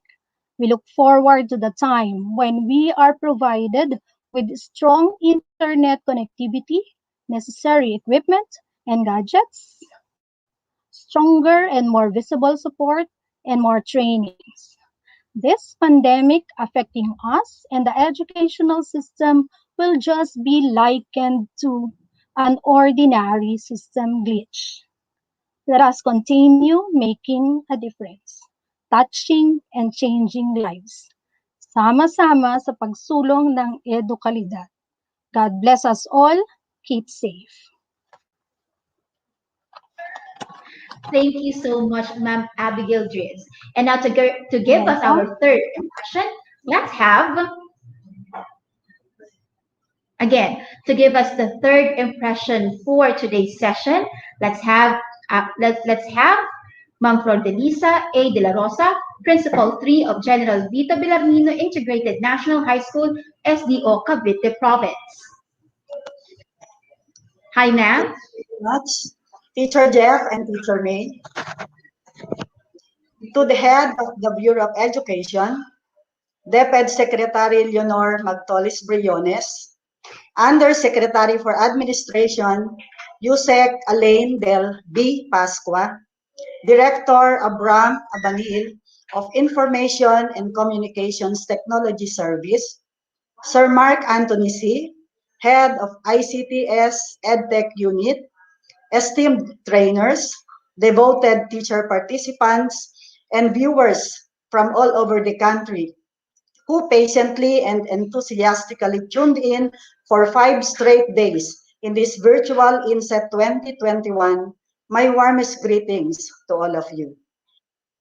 The COVID-19 pandemic has affected educational systems around the globe. Schools from across the country are opting to close to avoid the spread of the virus to learners, faculty, and staff, and the entire community.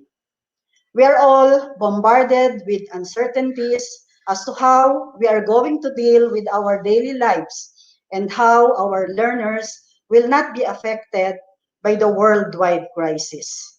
But for some countries, including the Philippines, the continuation of education is non-negotiable.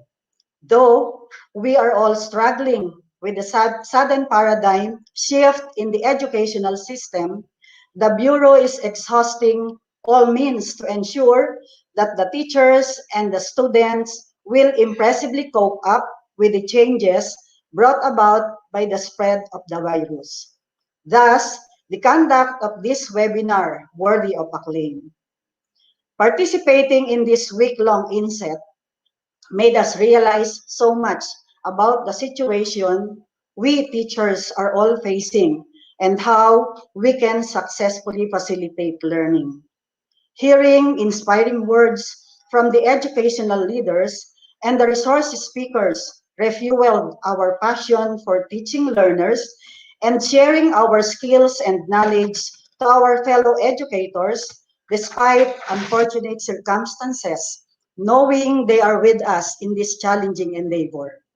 During this time, when physical interaction is limited, in-depth knowledge on educational technology is absolutely necessary. Expanding our knowledge and skills on different digital teaching materials, systems, and approaches that are useful in delivering quality instruction is of utmost priority. Gaining familiarity on how we can integrate DepEd TV in classroom instruction, being able to explore DepEd Commons and its new features, accessing open educational resources or OERs, using the learning management system of LMS to monitor students' progress, developing and preparing interactive instructional materials to enhance instruction, and maximizing ETUlay sessions to help parents in their role in distance education are such wonderful learning experiences vital to embracing and fulfilling the vision and mission of the Department of Education. Teaching and learning during the pandemic is not a struggle after all. Being fully equipped with all the essential knowledge, appropriate skills, and the right attitude will undoubtedly cease our burden and all our reservations towards the success of distance learning and will surely maximize our potential as educators. This inset may have come to an end today, but definitely we teachers will not cease to learn. We will continue to improve and upgrade whatever knowledge we have gained from this training. To the people behind the prolific webinar, our sincerest gratitude. Hats off to the entire ETU family for a job well done. All your effort and hard work are greatly appreciated. Your sleepless nights won't be futile, for you have shared with us not only the skills of a digital native, but the heart of a true educator. To Sir Mark Anthony C., your leadership has brought the EdTech unit to much greater heights. Continue to soar like an eagle. To Sir Raymond B. Kasama and Ma'am Annie Rose Virodeo, you are pride to the generals. Never ever be tired of sharing your expertise to your fellow teachers and Filipino learners. And lastly, to all my fellow school heads all over the country, let us continue to give support and extend our understanding to our teachers who are chosen to be part of the EdTech unit and for the DepEd TV, for they are not only fulfilling their dreams, but also the dreams of young Filipino learners. Congratulations to all of us. Sulong Edukalidad. Thank you. Yes, ma'am, that's correct. So, sulong edukalidad and tulong-tulong po tayo. Now, to give us our last impression, again, we would like to say thank you to those administrators who participated and gave us the impression. Now, we're going to have another teacher for the last impression. So, we have here Sir Rel Jade Saladaga, Teacher 1 from Zamboanga del Sur, Region 9. Hello, sir. Good afternoon. Hi, Sir Rel. Hello, ma'am. Good afternoon. Thank you, ma'am and sir, to give my impression for this Yes. afternoon. Yes, you may start with your impressions, sir. To our DepEd Secretary, Ma'am Yunor Magtoles Briones, to our Zamboanga del Sur Division Superintendent, Ma'am Harani Jacinto, to our very supportive and motherly school principal, Maria Isidra R. de los Santos, our former assistant school principal, Arnold B. Tagalog, and our OIC assistant school principal, Ma'am Grace M. Fornes, and of course to my colleagues of both the junior and senior high school of Molave Vocational Technical School, and everyone watching this live feed, especially to all the teachers here in Mindanao. Maayong hapon kanatong tanan. So this is my first time actually participating in national training, though it is done virtually due to the COVID-19 situation, but still I can say that the virtual in-service training was still able to stand in the successful ground. I personally learned a lot from this training. It was a mix of emotion, I might say, most especially in times when we experienced fluctuation in the internet connectivity, but nevertheless, it was still an enjoyable experience, particularly on learning to manipulate photos and edit videos with the use of various editing software, with the use and the usage of ManyChat, Google Classroom, and my favorite, of course, the Google Forms. And of course, it is all with the help as well of our school ICT team led by our Mr. Rufrit Gabato, who assisted us technically. So I was able to follow the discussion of the national trainers. So with this conclusion of this virtual training, I will now able to integrate and utilize well the available technological resources around us in teaching, but not just for us teachers, of course, but of course to our learners as well.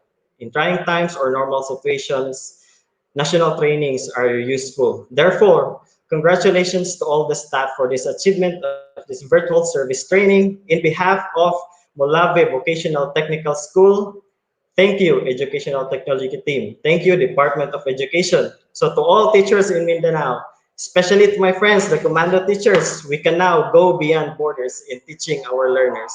Laban, teachers. Thank you so much. And I'm hoping for more in-service training like this, more in trainings, because education is always a continuous learning, and more INSET that uses more advanced learning tools that would help us at ease and can integrate more ideas and hopes to our learners. Thank you so much. Thank you, Sir Rel, for sharing to us your impression at mag-iingat po kayo dyan sa Zamboanga. And now, to give us the challenge, here is the head of the ICTS Educational Technology Unit, Sir Mark Anthony C.C. Hello, Sir Mark. Good afternoon. Sir Mark. Kumusta po kayo?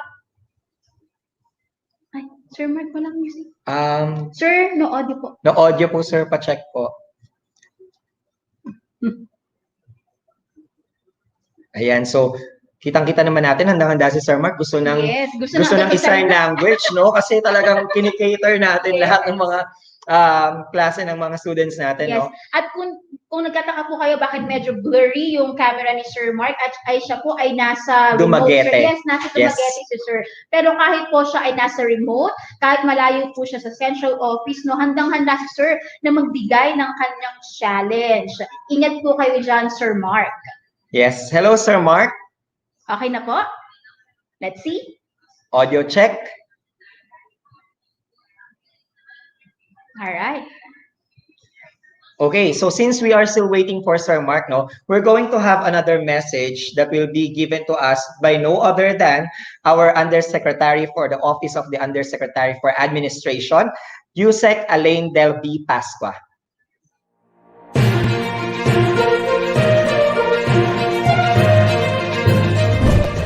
Leonor Briones always says, education must continue even in the times of crisis, whether it may be a calamity, disaster, emergency, quarantine, or even war.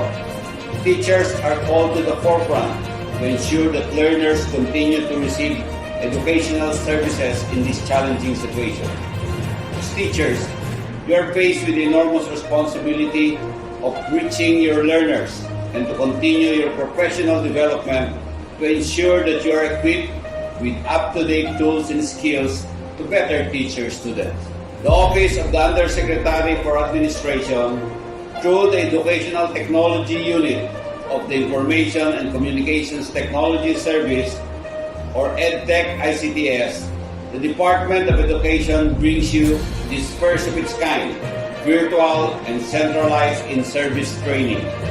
With more than 500,000 participants, we can safely say that this INSET is a success for all public school teachers nationwide. It has been over a year since the closure of schools and suspension of face-to-face learning in the Philippines, brought about by this COVID-19 pandemic.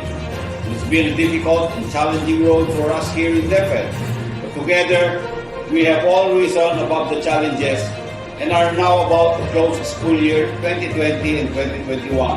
Guided by DepEd's blended learning slogan, learn by all means, teach by all means. Our efforts align towards maximizing the available online channels, not only for learners, but also for teachers as well. To continue your professional development, even in this time of crisis. The ICTS EdTech, without question, stepped up and pioneered digital learning for both students and teachers at a time when innovation is needed to ensure the continuity of educational services and professional development of our educators.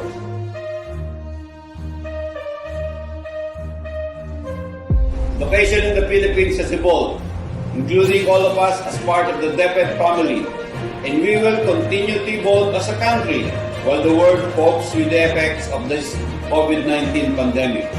Congratulations to ICTS EdTech. Congratulations to all participants of this virtual INSET. May you continue to make a difference in the lives of your students. Mabuhay kayong lahat.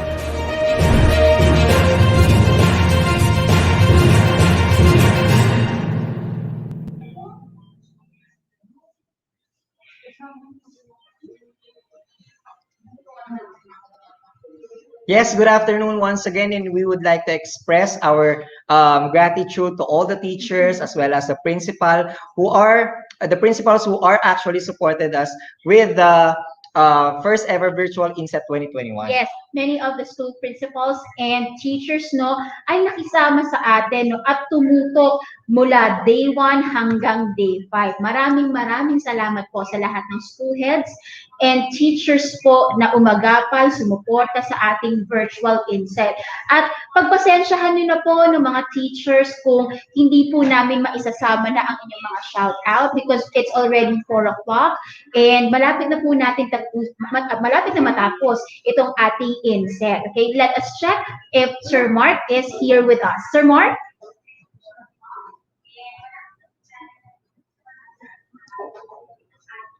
I know po medyo nakaka-encounter si Sir Mark ng technical issues. It's because he is now in Dumaguete.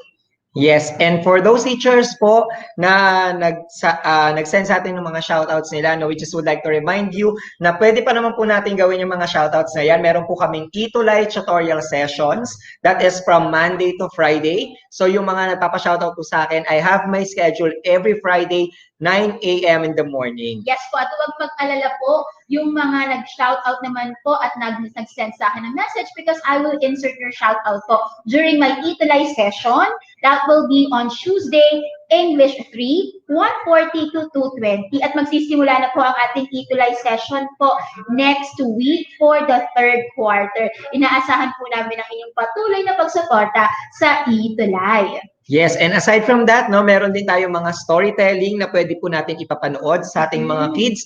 Kahit hindi po sila nagsuschool, kahit po yung mga younger ones, pwede natin i-cater. And as well as, kinikater din po natin ang alternative learning system or ALS. And soon, katulad nga ng sinabi ni Sir Madge, we will also be having ETUlay sessions para po sa ating mga SPED students. Yes, meron ding all is wellness para naman gumagalaw at active ang ating mga bata. Agaya ng sinabi ko, kasama yan sa meaningful learning environment, pagiging active ng mga bata. So we have the all is wellness po. We have programs for elementary and junior high school, and we're trying our best to complete the programs in senior high school. At katulad nga ng sinabi mo kapatid, no, marami tayong programs for ALS. So, at idadagdag din ang mga programs para sa SPED. So, nakikita natin mga teachers na tuloy-tuloy at progresibo ang mga ginagawang progress ng ETU para i-cater ang ating iba't ibang mga learners.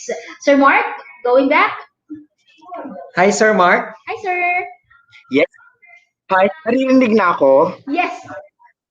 Yes, Okay. sir. Loud and Okay, clear. good. Yes, sir. Thank you. So, to all of our teachers who are currently watching, ako po ay lubos na nagpapasalamat. Pasensya na po kung medyo mahina po ang aking internet connection dahil nasa tabing dagat po kami ngayon.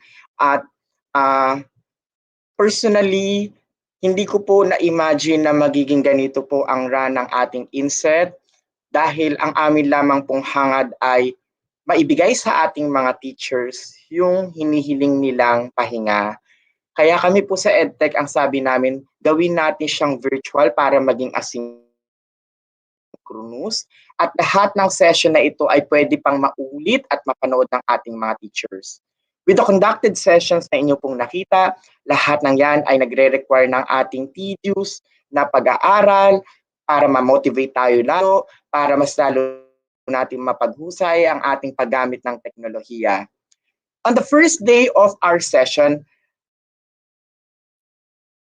I actually mentioned something na medyo mali yata ang aking concept. Ayan. Na-mention ko kasi na no edtech sa ating PPST. Actually, there is edtech in PPST. Nagkamali ako ng paggamit ng terminology dahil ang gusto ko pong i-mention o ipahayag o explain ay ayusin natin ang ating operational system dahil sa pamamagitan po ng EdTech, ito po ay kinakailangang na makita, lalo yung sa level of competency ng mga teachers. So, I stand corrected po, kinokorek ko po yung sarili ko doon. Uulitin ko po in terms of operationalizing it, yun po ang aking concern. Kung saan, yung teachers na natuto gumawa ng PowerPoint ay maganda naman. Pero ang kanyang skill ay nasa beginner stage. Sabi nga natin, nasaan na tayong klase ng competency at habang tumatagal, gusto natin talaga ang competency ng teacher ay humusay at gumaling. So yun po yung aking ni-request o iniri-request sa ating mga leaders na bigyang silip at bigyang pansin para yung mga initiative ng ICTS gaya ng pag-conduct ng mga Google Certification Program ay maisali o maikonsider siya. Para habang nag-grow ang ating mga teachers, yan ay nabibigyan din po ng credit sa pamamagitan din ng kanilang pagtuturo, makikita sa kanilang ginagamit na instruction sa loob ng klase, at lahat ay mapapahusay. Everybody will all be good. Kaya sa mga nakasubaybay sa amin mula Lunes hanggang Biyernes, wag po kayong matatakot kung sakali po na nag-access kayo sa ating LMS ay hanggang ngayon ay flooded pa rin po dahil bukas naman po ang ating system asynchronously at pwede nyo itong bisitahin. Hindi po namin ilalak ang system na iyon. Ang challenge ko po sa inyong lahat ay ito. Mga guro, handa na ba kayo na maging isang digital teacher? Kung opo ang inyong sagot, lahat ng inyong natutunan ay unti-unting pag-aralan, unti-unting isabuhay dahil ang makikinabang ay ang ating mga mag-aaral. Pangarap ko po talaga na matulungan natin ang kapwa guro natin para sa ating mga mag-aaral. There will come a time na ang mga guro sa Pilipinas ay magiging speakers sa ibang bansa, na nagsishare tayo ng ating mga ginawang innovation na kikilalanin ng ibang lugar, ng ibang bansa, at masasabi natin na world-class ang ating pagtuturo. Alam kong malapit nang dumating ang panahon na iyon dahil ang mga gurong Pilipino ay napakahuhusay. Maraming salamat po at sana pa-follow po natin yung safety protocols, yung mga nasa school, siguraduhin po natin na kayo po ay sumusunod sa pulisiyang ito. Mga kaguro, hindi pa huli ang lahat para matuto. Anuman ang inyong edad, anuman ang inyong grade level na tinuturuan, tandaan, ang lahat ay pwede sa educational technology. Maraming salamat po. Thank you very much, Sir Mark, for that wonderful challenge to our teachers. And Teacher May? Teachers, this first virtual in-service training is history in the making. This event is now indelible among the great events that made possible through innovation, dedication, and a heart for service. This in-service training would not be made possible if not for the ardent support of the millions of teachers from the 17 regions nationwide. Who would have thought, teachers, that across islands and seas that separate us, we would come together as one in the ultimate goal of para sa bata, para sa bayan. Para sa mga guro, saludo kami sa sipag at dedikasyon ng lahat. On behalf of the ICTS Educational Technology Unit, maraming salamat po. Pagpupugay sa lahat ng dakilang Pilipinong guro. Para sa bata, para sa bayan. Sulong Edukalidad!